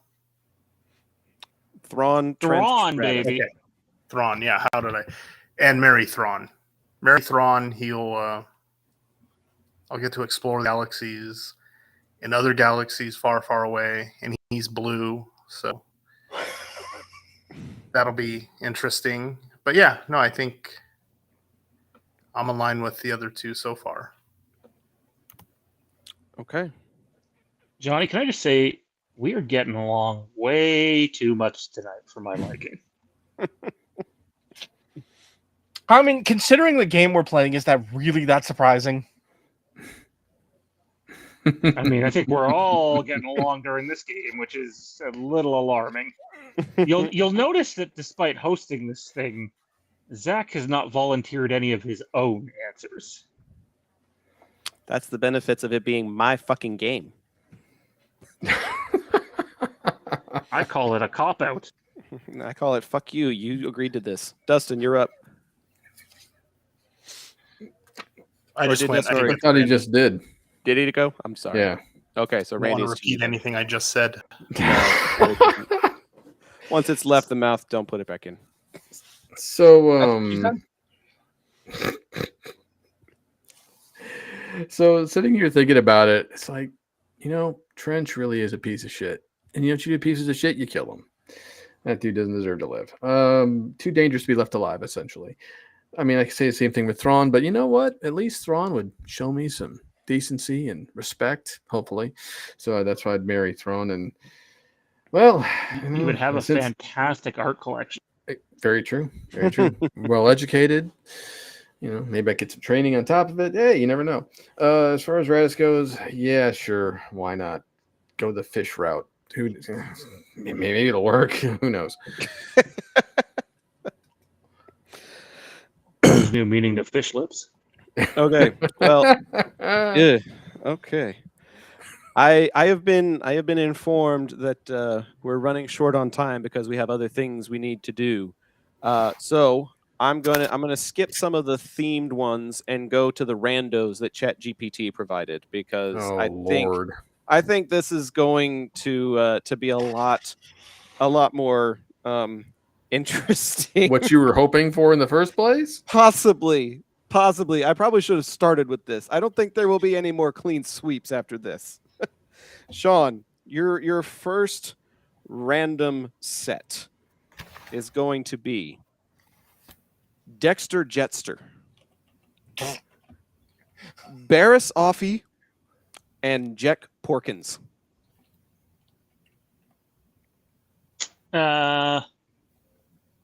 I'm killing Barris. Same reasons that Randy wanted to kill her master for. Marrying Jet because, well, I'll be single in no time. And, I mean, Dexter's got 4 hands, people. What can those 4 hands do? Sean's about to find out. Johnny. Okay. I'm gonna kill Barris. I am going to marry Dexter. Okay. He is a business owner on Coruscant. That man has money. Probably a hell of a cook too. And a hell of a also huge bonus. Okay. And then I'm gonna fuck Porkins because everyone should die with a smile on their face. So wait, are you saying you're under the dash when he's making the trench run? That might explain a lot. No, we do it before he leaves. What? Is Yobbing that what for we're it, going to see baby. in the OG cut in 2027? So No, instead we of an get it R2 unit in before the he X-wing, leaves. it's Johnny. Thank you. I'm not signing up for that. That ends up with me getting blown up. Not happening. We can do it before he leaves for the mission. No, you're so gonna that when get he gets blown. blown up, You're gonna get smile on it. blown up. Exactly. Poor And Randy then got a Porkins trinket died at with a some smile on his face.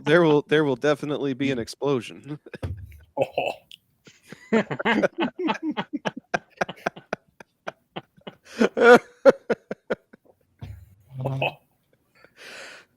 Oh man. Welcome to the wasteland, baby. You're welcome. Dustin, are you up next? Yes. I think so.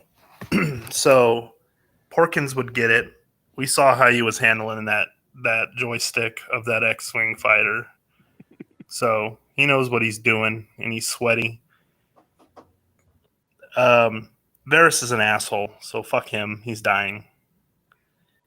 And Dexter, I think, yeah, he's. I mean, he has a diner. He can cook some food for me. He can show me where some death sticks are. We can have a good time. Okay. Okay, fun stuff here. So, you know what? I can save her. I can do it. So I'll marry Barris just so I can make an honest woman out of her. Because I can do it. I know I can do it. Good luck with that. I mean, we figure Porkins is going to go out with a bang anyway, so you might as well give him one last thrill before he bites it real quick. And then, of course, You're gonna kill Dex? You're killing I Dex. said- I mean, sorry, but all those hands, I don't know what the other three be doing. I don't know. Kind of shady to me, man. Don't let one hand know what the other hand is doing. I think Pretty that's- much. So, I think yeah, that's can't trust it. I think that's a prophecy. Okay. I'm probably going to do one or two more because we need to finish up. Sean, your next Chat GPT generated selections include Episode 4's Uncle Owen before the stormtroopers arrive, Uncle Owen, General Grievous, and Maz Kanata. Now, is this Grievous post armor or pre armor?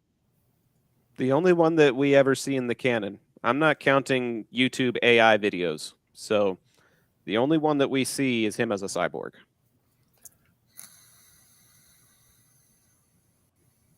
And what was the first option again?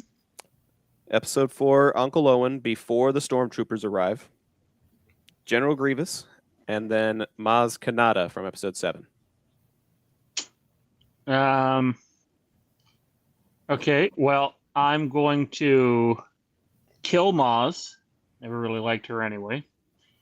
I'm going to marry Owen. Because it might get me some of that Baru action. And I'm going to fuck Grievous because 4 arms. You're really into 4 arms. Who needs Bring on the guy from Mortal Kombat too. Who needs foreplay when you have 4 arm play? Okay, Goro's just gonna rip it off. Don't do that.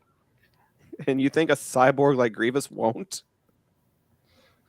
He has no soft touch. It's just gonna rip off. You know what? Yeah, You're You're the I have multiple needs, hands damn it. there, Sean. I've got the perfect anime character for you called Nico Robin from One Piece. She can spawn hands anywhere and as many as she wants. She's perfect for you. Sounds like my dream. This is turning into a nightmare. All right. Your own was fault. your Just remember idea. that. Mm-hmm. This is a hell of your own creation. All right. I am going to. Okay. I'm gonna marry Maz. You know, we'd own the cantina. You know, we could go on great adventures together. I think it would be fun. even if she is as old as Yoda. I am going to fuck Grievous, you know it, forearms. I think I am gonna fuck Grievous because I mean I've seen him handle a saber. I think he could handle my saber.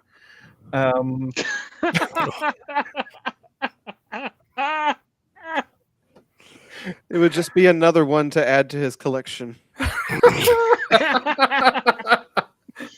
Oh, the look on Zach's face is priceless right now. And I'm going to kill Owen because just, you know, he tried to hold down Luke. I'm so making that picture, replacing Grievous's lightsabers with dildos. One's gonna have Johnny's name. I think I downloaded the wrong Revenge of the Sith film.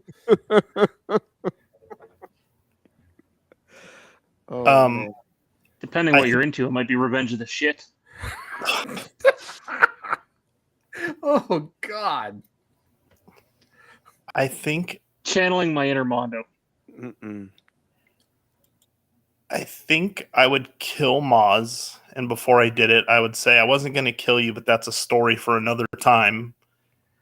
Before killing her, Ooh. I would fuck Grievous because, yeah, you saw how fast he was twirling those sabers, so he could really put in that. Right? Have you ever seen the episode of Seinfeld where he's going on about the ballerina? Like, same thing with Grievous. Yeah, it'd be fast. It would be, we'll see, maybe it would be like, okay, this is over. Was that fun? I don't know, but it's over. And then the friction, he's metal. Well, I mean, it's in space. It's in a galaxy far, far away. I'm sure they have things that stop friction from happening. So your justification for fucking a cyborg is space lube? Yep. Hey, if Lando can have fun with droids, I'm sure we can find out to have fun with Grievous. Yeah, and if it rips off, they have animatronics and stuff. So I'd just be like, Whoa, I'm not signing up for ripping it off. I mean, if it happens, I'm not saying. No. I mean, he's going to literally add it to his collection, Johnny. No. We are in uncharted territory. Zach is going to have awful nightmares tonight. And this is not how I pictured this going. No. And I would marry Owen just so I can get some of that sweet blue milk. I don't think I was expecting the consensus to be General Grievous is the one I would fuck. Okay, so I hope I bring some sanity back to this, but please. So obviously, I'm marrying Maz. Why? Experience. I mean, I'm sure there'd be quite an interesting lifetime of whatever techniques she's learned over the millennium she's been alive. So yeah, it's kind of hard to pass that up. I kill Grievous because no, and I figure Baru would be involved with Owen. So yeah, there we go. I mean, they're gonna die anyway, so I might as well at least make them both go out happy. I can't help but notice a trend with Randy's picks here, and what do you got against people with four arms?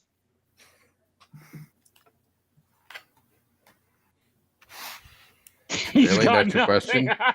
That's your question. Out of all the fucked up shit we said, and that's your question. Just to further defend the Maz Kanata, I mean, someone that size is going to make us all look huge. See, look at that. Johnny's a thinking man right there. There you go. It's with the glasses on or off. That's the question. Glasses on makes it even bigger. Yeah, he's right. It magnifies it. It amplifies it. Yep. Okay. This will be our last one. I have about 20 more that I haven't gotten to, so something tells me we may have to bring this up another time. But our final round may or may not be a tough one. We'll see. It would be tough for me, but it may not be tough for you guys. You've made some pretty gut instinctual decisions so far tonight, and maybe more of the same. We'll see. Sean, the final round of this holiday edition of Star Wars FMK. Your options are Qui-Gon Jinn, Chewbacca, and Cassian Andor. Well, this is actually kind of easy. I'm killing Chewbacca. Sorry, I can't take that thing. Maz Kanata could. She says, "Where's my boyfriend?" when Han comes to say hello. I'm marrying Qui-Gon because why the hell not? And have you seen Cassian? Did you watch Andor? I'd be okay with that.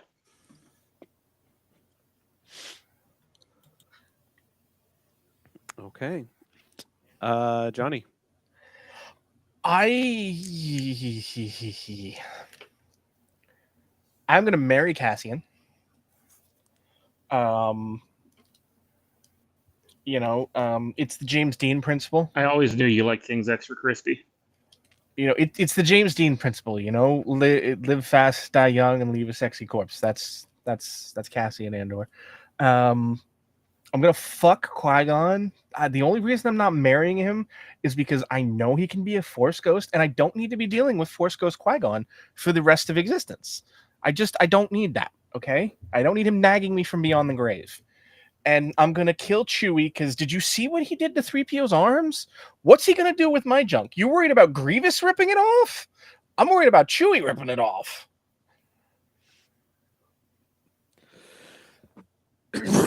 Oh man. Dustin. Ooh. I'm gonna go with fucking Chewbacca because why not? He can carry me around afterwards, be nice and warm, carry me on his back, and the sounds he would be making would be horrific. I don't know. God, just that thought of my mind made me lose track of the other two.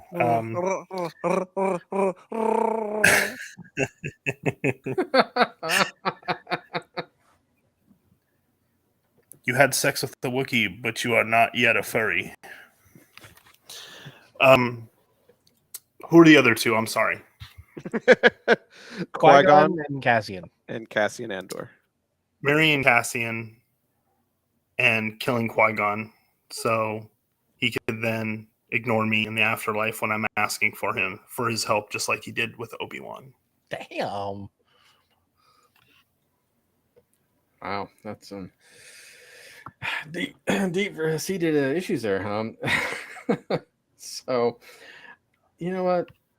I feel like Chewbacca's not getting enough love, so I'm gonna marry Chewbacca because, he's a crack shot with his bowcaster. He's a good pilot, and no one's gonna fuck with me if I'm walking around with a big, tall-ass Wookiee who'll rip their damn arms out of their sockets. So, yeah. Between the other two, I'm sorry, Qui-Gon. You're meant to die anyway, so we might as well just do it a little earlier. They're both meant to die. Oh, yeah, but at least now is this Qui-Gon before he discovers Anakin or after he discovers Anakin? Because if it's before he discovers Anakin, I'm going to save the world I'm saving the universe a whole bunch of trouble. But yeah, we'll just off Qui-Gon, save him the pain of having to get sabered through the chest. Then yeah, I mean, for same similar reasons as others, Cassian. It's just like it's kind of hard to pass that up. So, oh man, this was a lot of fun. I think we need to bring this back. Yes, and next time we'll do it, and you get to join in. I have some others, and I'll just say one of your early onset predictions was not entirely inaccurate, and we just didn't get around. It was to that particular threesome. So there's something for you to look forward threesome with to. Hutz, that's not a fabulous threesome. And you would know something about that, Johnny. And I would know something about that. Yes. That's cute. Zach thinks he's going to get away a second time in a row without answering. I don't think so. I'll survived this one at a random time. Let's be honest. The next time we do this is one of the ones we get Mondo for, and we'll just let him come up with the pairings because they are going to be just Oh no, I want Mondo's answers. That's what I want. I feel like both would be fun. You know, him Mondo coming was up with with us here in pairings. spirit tonight with this topic. Oh, definitely. As long as we don't get to the point where it's like a Dianoga and a Minok and a Crate Dragon. Nope, we don't need that. So for the sake of saving some time here on this next segment, we're all just going to give our 5 as we go around because the FMK went longer than expected. But let me tell you, I'm glad it did, and how I'm so disappointed forearms don't exist. Anyways, moving on to The Empire Strikes Back. I just put this in our private chat not long ago. I gotta say, I fear that we all might have the same number 1, and if we did, well, I mean, that's kind of to be expected. Now, I'd be You more shocked if top- we didn't have the same one. top 5 moments in The Empire Strikes Back. I'll lead things off, and then we'll go counterclockwise to Johnny, Dustin, Randy, and we will finish off with Mr. Arnold. My Wait, number is my 5 dad here? is my number 5 is the entire asteroid chase sequence. Harrison Ford, like, say what you want about the visuals and the space potatoes and whether it's the Star Destroyers chasing the Falcon into there or the TIE Fighter chasing there or the big worm. What makes this asteroid sequence is Harrison Ford and his banter all through it. If you replace Harrison Ford in this sequence with anything else, it does not hit nearly as well. My number 4 is the entire Han and Leia exchange after they save Luke at the beginning of Hoth. The I can arrange that bit and with the I just as soon as kiss a Wookiee. Just fantastic.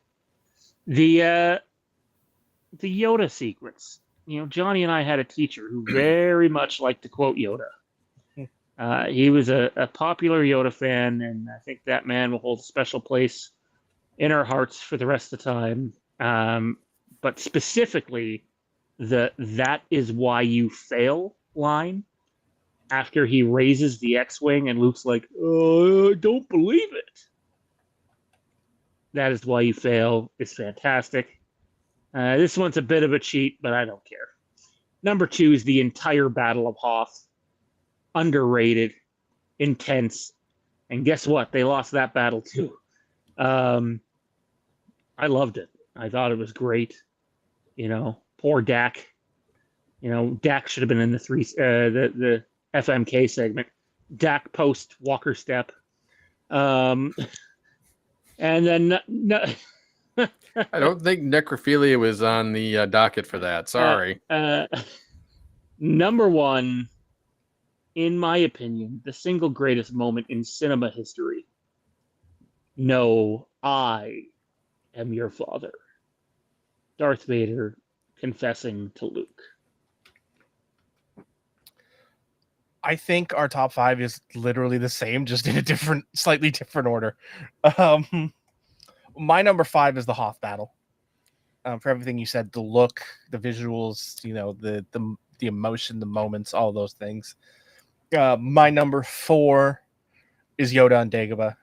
From the wisdom to the lifting the X-Wing out of the swamp, all of those things and that character, just amazing chemistry for a puppet. You get the emotion out of him, and it's great storytelling. My number 3, never tell me the odds. It's the asteroid chase. It's all that around it. It's one of Han's best lines. The look of it again. We talk about the visuals; they're huge in that sequence.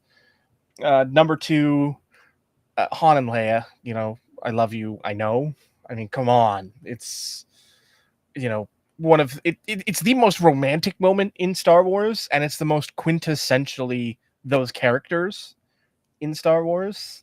It's just, you cannot go wrong with that. And of course, number 1. Well, sorry, go ahead.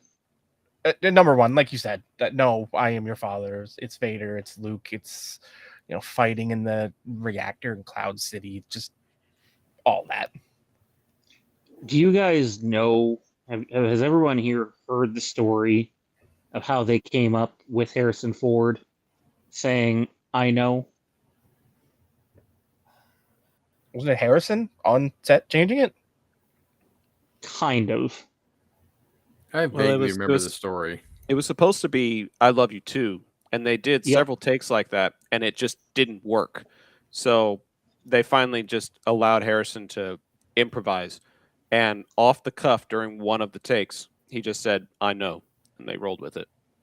Yeah, Kirshner basically said to him, "Look, you know the character. Just don't think about it. Go." And I was done. It's awesome. Sometimes just going off the gut is better than lots of prep.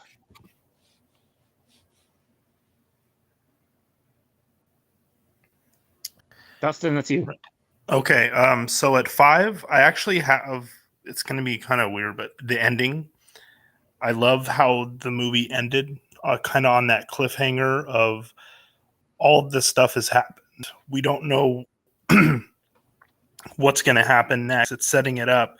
You got kind of that melancholy music that's playing throughout that scene, and you got them looking for Han.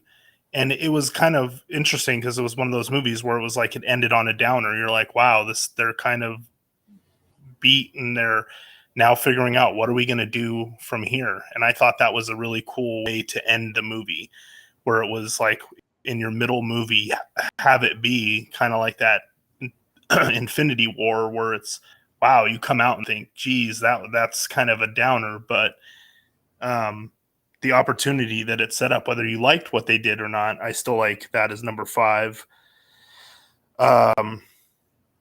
At 4, I have the asteroid chase scene. I think, yeah, again, the banter between Han, Leia, Chewie, and C-3PO is great. When Chewie brings him the tools and they get hit by the asteroid, it falls and hits him on the head, and he yells at Chewie like it's his fault for dropping him on him. And the music in that is so great. The suspenseful music and the Imperial March theme as they engage into like kind of the dogfight. Really well done. 3, I have the Luke training with Yoda and Dagobah. Just all the stuff about the lines, but also the lore of what the Force is, and getting to understand more about what the Force is and the dark side, and just some of the stuff that was set up in there that became pivotal in later movies. At 2, I have a Hoth battle. I think seeing the AT-ATs and the snow speeders with the cables and that whole sequence with the miniatures and stuff was just so cool to see on the big, on such a, like, that scale. And for what they did, it still holds up pretty well. And I think 1 for sure is the Vader and Luke fight on Cloud City. You get the forces with you, but you are not yet a Jedi line, which is just incredible. One thing I did notice that was like almost going to take it out of the running for 1 was, I don't know, like I rewatched part of it to see if this was what I wanted, and there's a scene where Vader starts throwing the boxes at Luke, and Luke just kind of haphazardly is swinging in the air and like getting hit and like delayed response.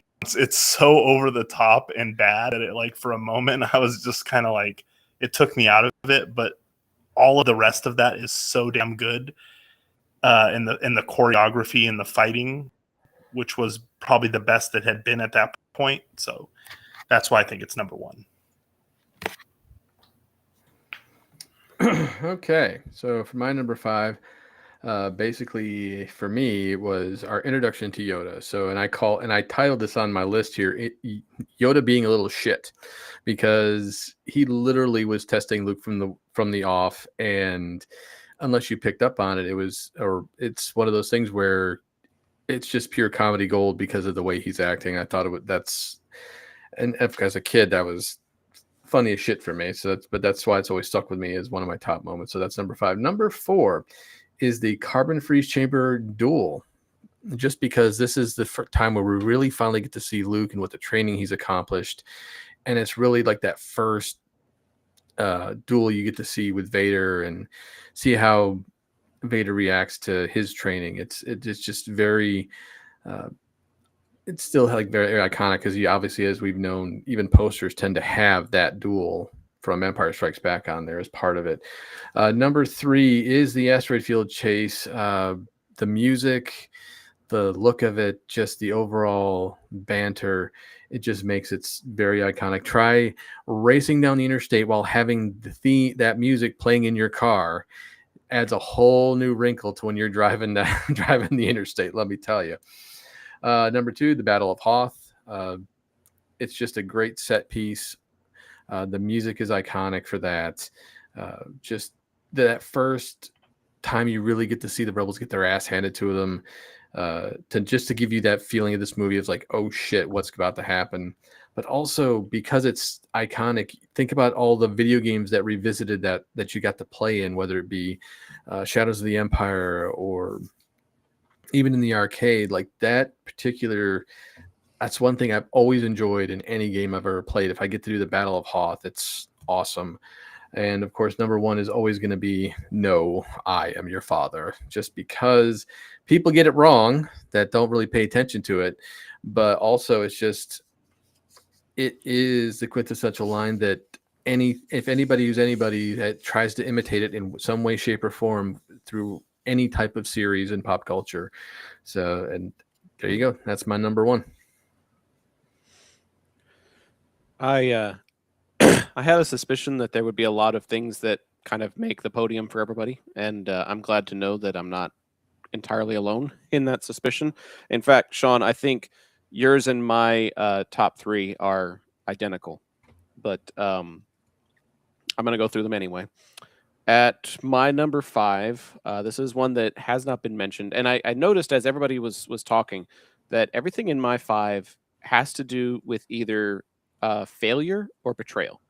And those are 2 underlying themes that are really, really prominent in this movie, and I really, really like it about this movie.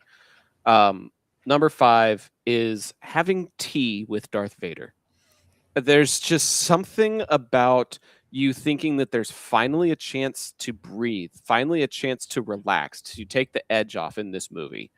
And as soon as Lando opens the door and you see that that's who you're having refreshments with, I'm just like, oh crap, these guys cannot catch a break. And then just the idea of the doors closing behind them and they all just like sit down and have refreshments or something in that room for a little while Boba Fett wears his helmet and Vader is masked up, and it's just the 3 or 4 of them sipping tea awkwardly in the conference room. Like that whole situation, it creeps me out, but it makes me laugh. At number 4, another one that I don't think anybody else has mentioned. You have failed me for the last time, Admiral. It goes to show that people within the Empire's ranks are capable of failing as well. And this is the punishment for your failure. You don't get second chances. You don't get demoted. You don't get reprimands. If you fail Vader, it's at your life's peril. It shows what kind of pressures the Imperials are under, and it shows what kind of villain you're up against in this film. It sets the tone within the first half hour, and makes a big difference for me. At the 3rd place is Yoda raising the X-Wing. That scene in particular. Because we have seen Luke training. We have seen him asking questions. We have seen him learning, trying to get through these hurdles. And this should be a culmination of everything, and he still can't do it. He fails at this as well. And so, whether it's the Admiral failing Vader, or if it's Luke failing at being a student of the Force, failing Yoda, or whether it's the Rebellion failing to hold down their base, which is my number 2, the Battle of Hoth. I love a storyline where the good guys don't have the kind of plot armor where they just are automatically going to survive, where they're just automatically going to succeed. It's one of my favorite things about The Empire Strikes Back is that there is actual peril, there is actual loss, there is actual failure, and you have to watch your heroes cope with it. And to go from the Battle of Yavin in the previous movie with which is big victorious celebration, to seeing them on the run and having to evacuate and fight their way off of a planet is such a fun contrast for me. And so, yeah, the entire Battle of Hoth takes second place. And then it should always be the number one. If it's not, you probably need to question that person's sanity. I Am Your Father is such a great plot twist, probably the greatest plot twist ever known, because only 4 knew about it. George, Irvin, James Earl Jones, and Mark Hamill. 4 people knew about that twist. And then it was revealed to everybody at the premiere, and even Harrison Ford didn't know about it. Like, to keep that kind of a secret under wraps would never happen in today's society. But for it to have happened back then and to have as big of a cultural impact as it does now, of course it has to be the number one. If anything else was the number one, like I said, I'm questioning the list entirely. So, yeah, I Am Your Father takes home the gold. So I was a little wrong on who this was. I thought it was Ty. It's not Ty. It's Tony, our good friend Tony from the 1138 days. Hey, Tony. He says having Chewie around is like Mission doing Zalbar having a Wookiee around. Let me tell you, had Mission been in Fuck, Marry, Kill, and Zach had paired Mission with You Jabba had the to start Hutt him on this. and Unkar Plutt, regardless of what the other two were, Mission would have been killed. Yep, he had to bring up Mission. I didn't. The most annoying Star Wars character of all time by a country mile. Whiny little shit. All right, that being said, it is time for Flix Busters, our movie review ranking segment where we dive into a movie each and every week here on the channel. We have done to date episodes 1, 2, 3, 4, and 5. And our Hall of Fame to date is Revenge of the Sith at 92.3% and The Empire Strikes Back at 100. Now, when we do our Flixbusters segment, before we get to what comprises the 3 votes in the main Flixbusters category, we take a trip that most people can't wait to take, to Darth M. Count's fabulous penthouse.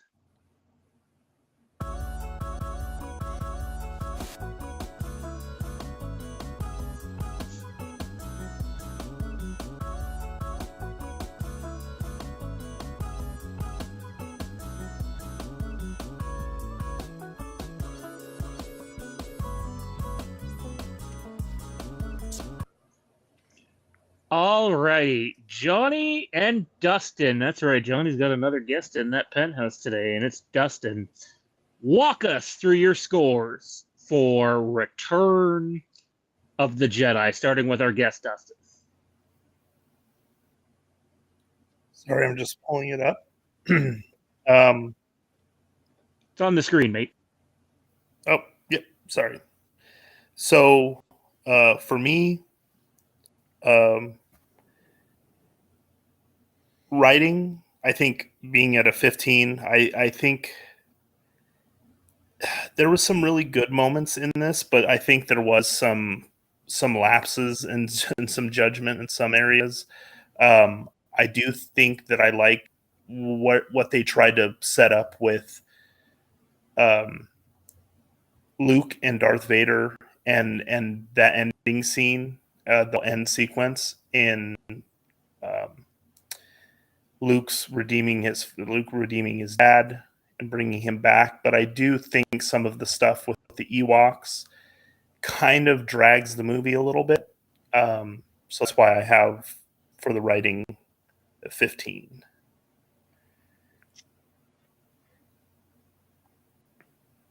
And the rest? For acting and directing, there's no real big standouts for me. I think 15 is pretty fair.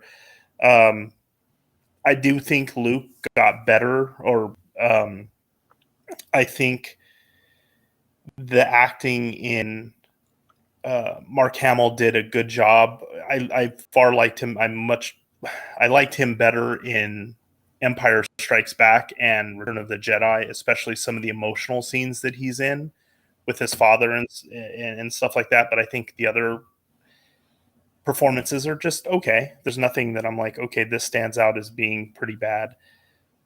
Production, I gave a 13.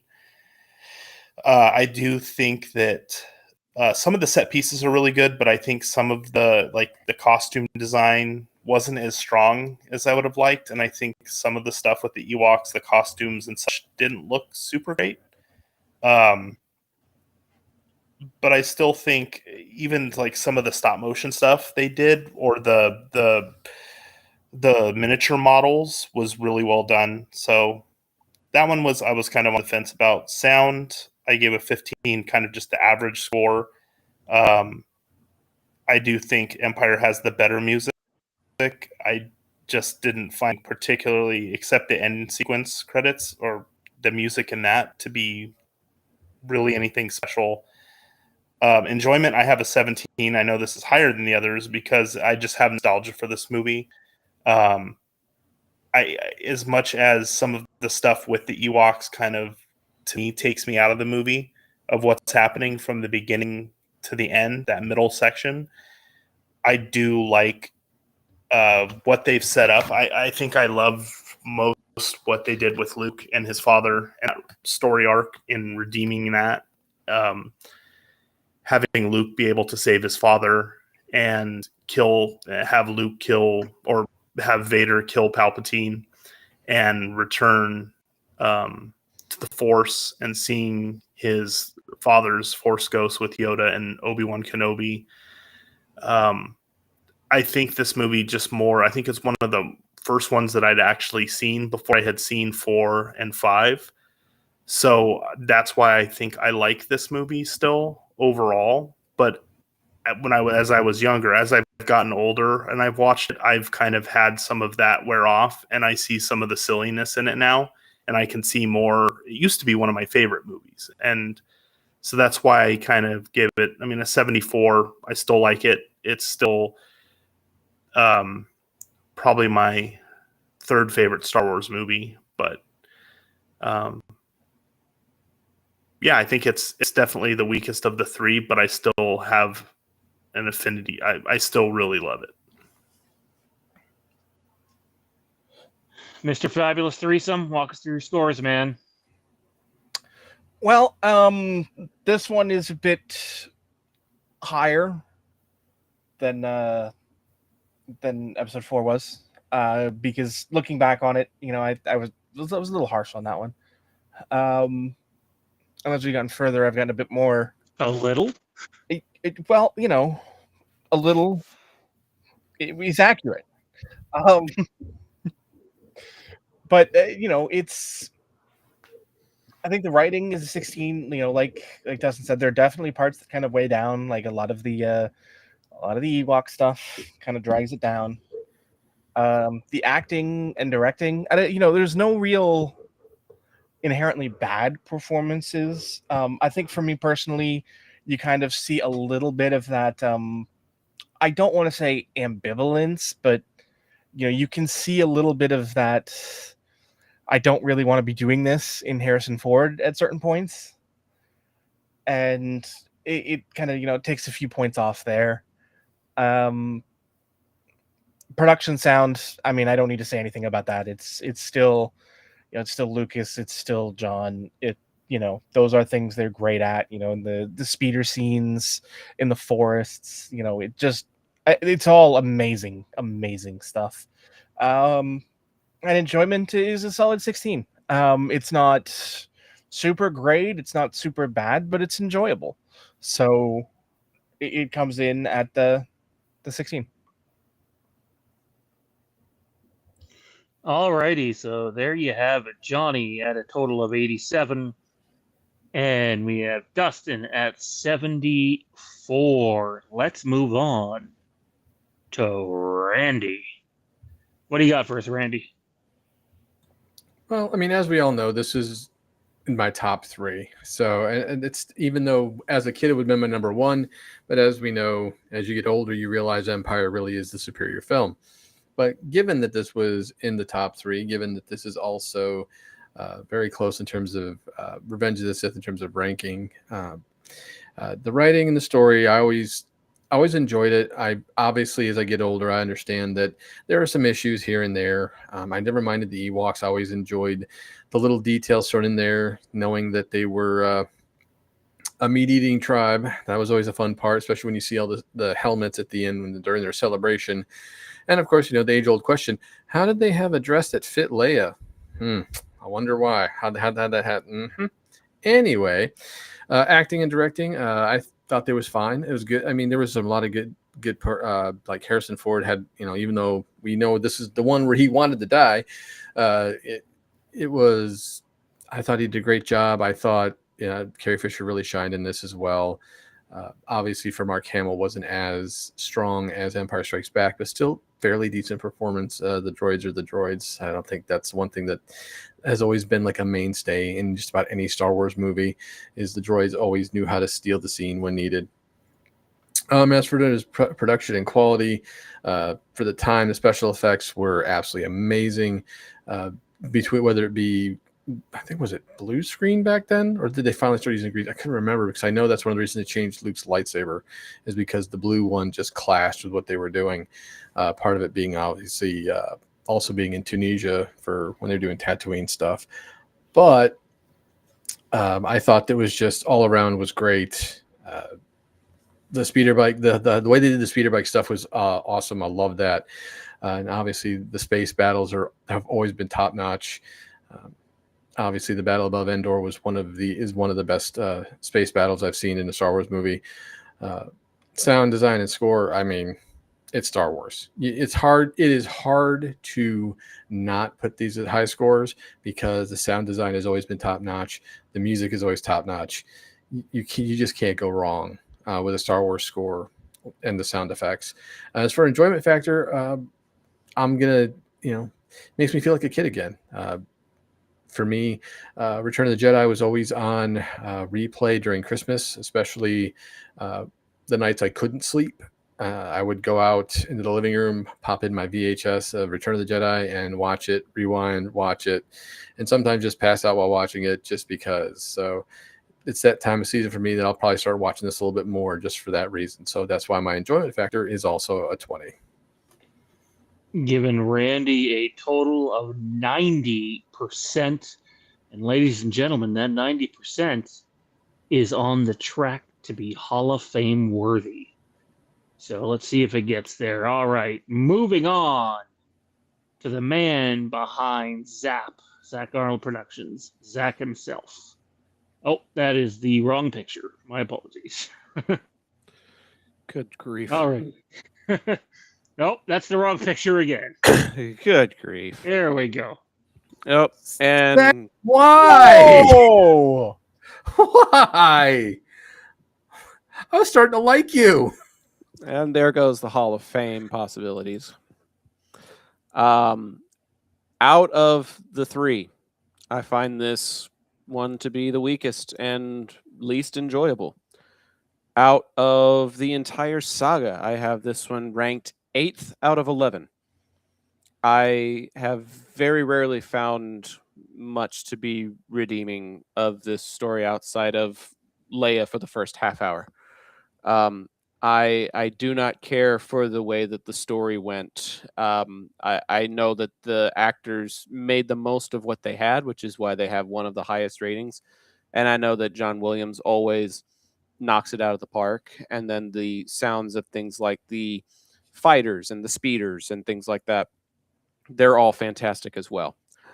I cannot stand the Ewoks. I think they are one of the worst things to happen to Star Wars.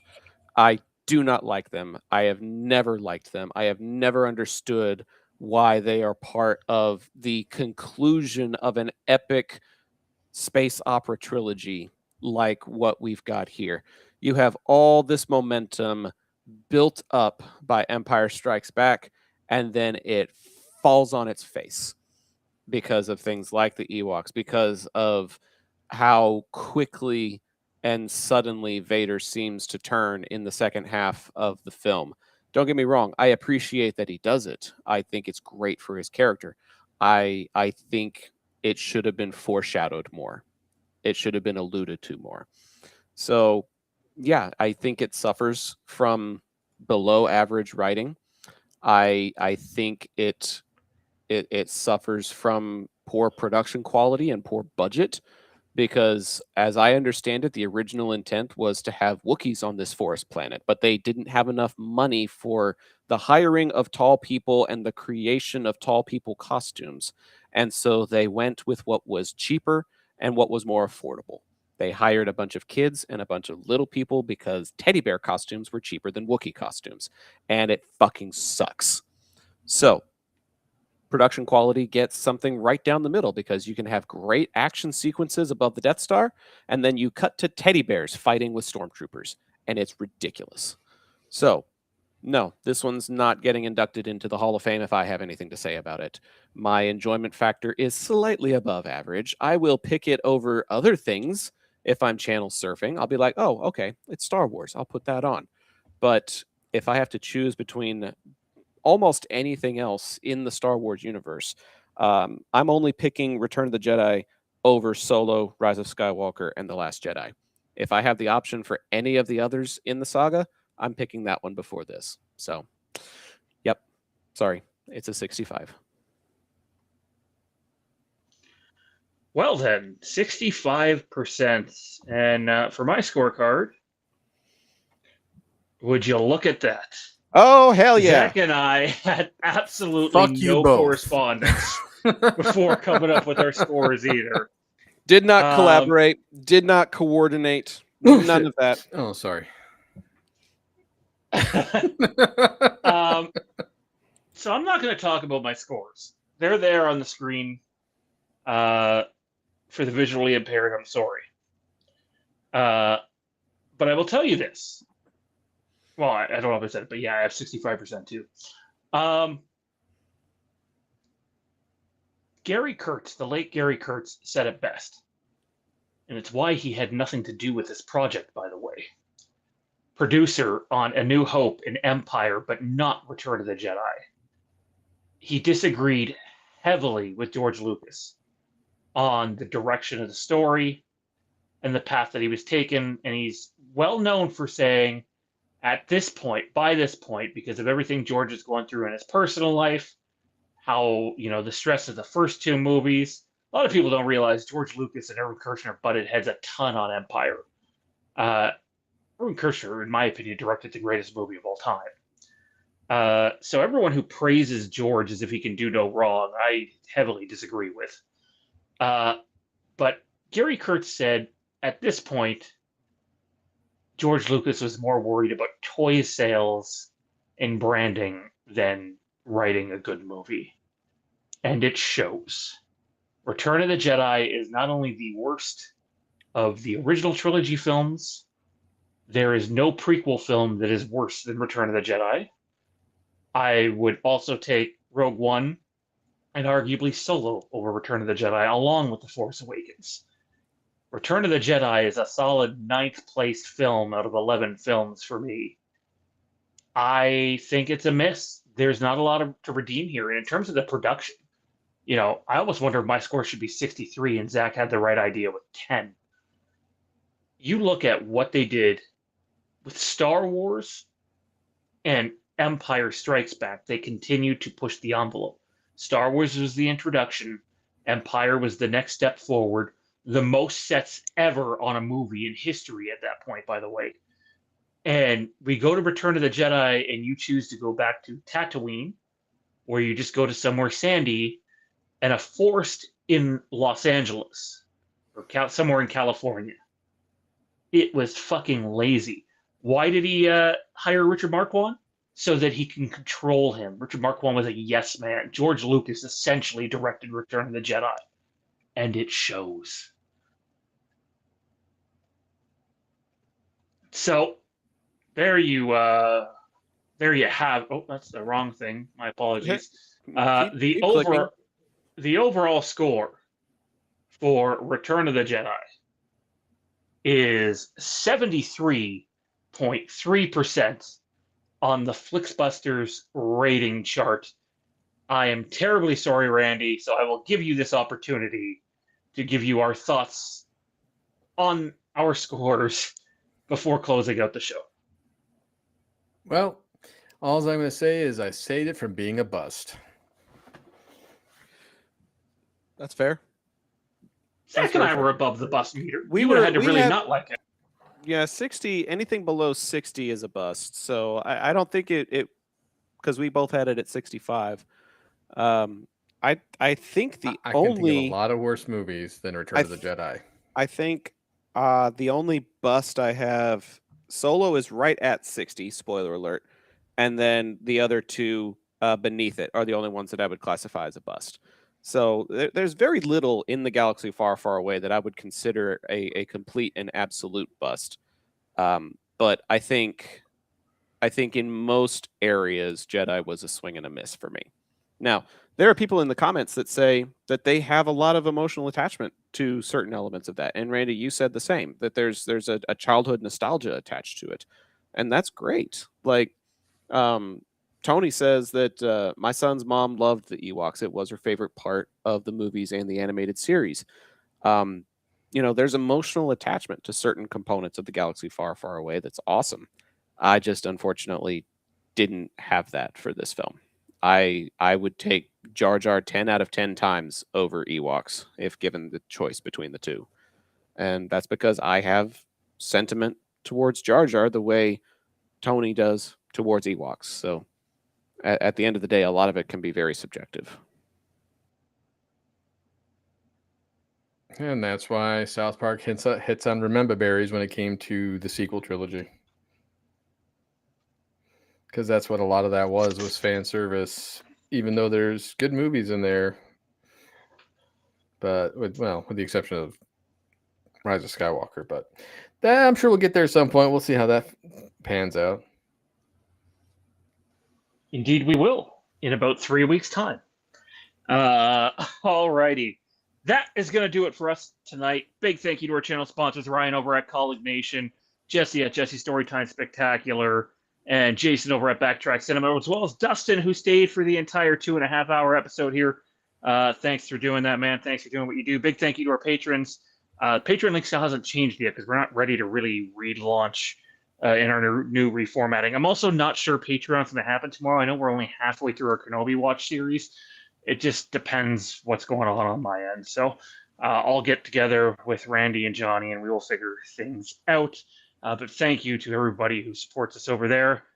Mr. Arnold, where can everybody find you at? You can find me curled up in front of a television watching Stranger Things if you come to the Dallas-Fort Worth area. No, I'm kind of in between projects right now, so you can follow me at Zach the Voice if you want to, at ZACH the Voice, but I'm kind of in between sports right now. Football's over for me. Baseball doesn't start till February, so there's a little break in the action right now, which is a good thing. Gives me a chance to rest for the holidays and kind of hit the mental reset button to get ready for 2026. Dustin, how about you? Where can everybody find you at, man? You probably can't find me, and that's how I like it. No, no, I'm just gonna be working here. Don't really follow on any other channels, but watching some football. Gonna be getting ready for the holiday season, and glad to be sponsoring the channel, and appreciate being able to be on here with you guys, and had a good time. Absolutely, man. We appreciate you. Randy, what do you got going on, man? So over on X, you can find me at Giggity Giles. Also, as we inch closer to the NFL playoffs, the Sports Brew has got you covered. We we took last week off, but I'm sure we'll be getting something going this week. You can, if you like, basically drunk idiots talking shit to each other and talking sports and whatnot, and just saying some of the most ridiculous shit you ever heard. I mean, granted, after tonight, I mean, all bets are off at this point. Just Google Sports and Brew, and you should find our feed on Podbean at no problem. Johnny V. Oh, you can find me here, there, and everywhere. Alrighty, and last but not least, would like to announce that with Johnny's aid, we are working on a Discord server. I will let people know ahead of time. It is an all-encompassing server of the things we do online. It is not just for this channel. This channel will have a section on the server where you'll be able to talk Star Wars, Westeros, movies in general, wrestling, and more, as well as our Colleague Nation YouTube channel, which is a NASCAR-related channel, and our NASCAR Xbox League. When that's ready to launch, which I can't imagine will be too long from now, we will share the details with each and every one of you. But for Zach, Randy, Johnny, and Dustin, I'm Sean, and we will see you next time on the House of the Empire.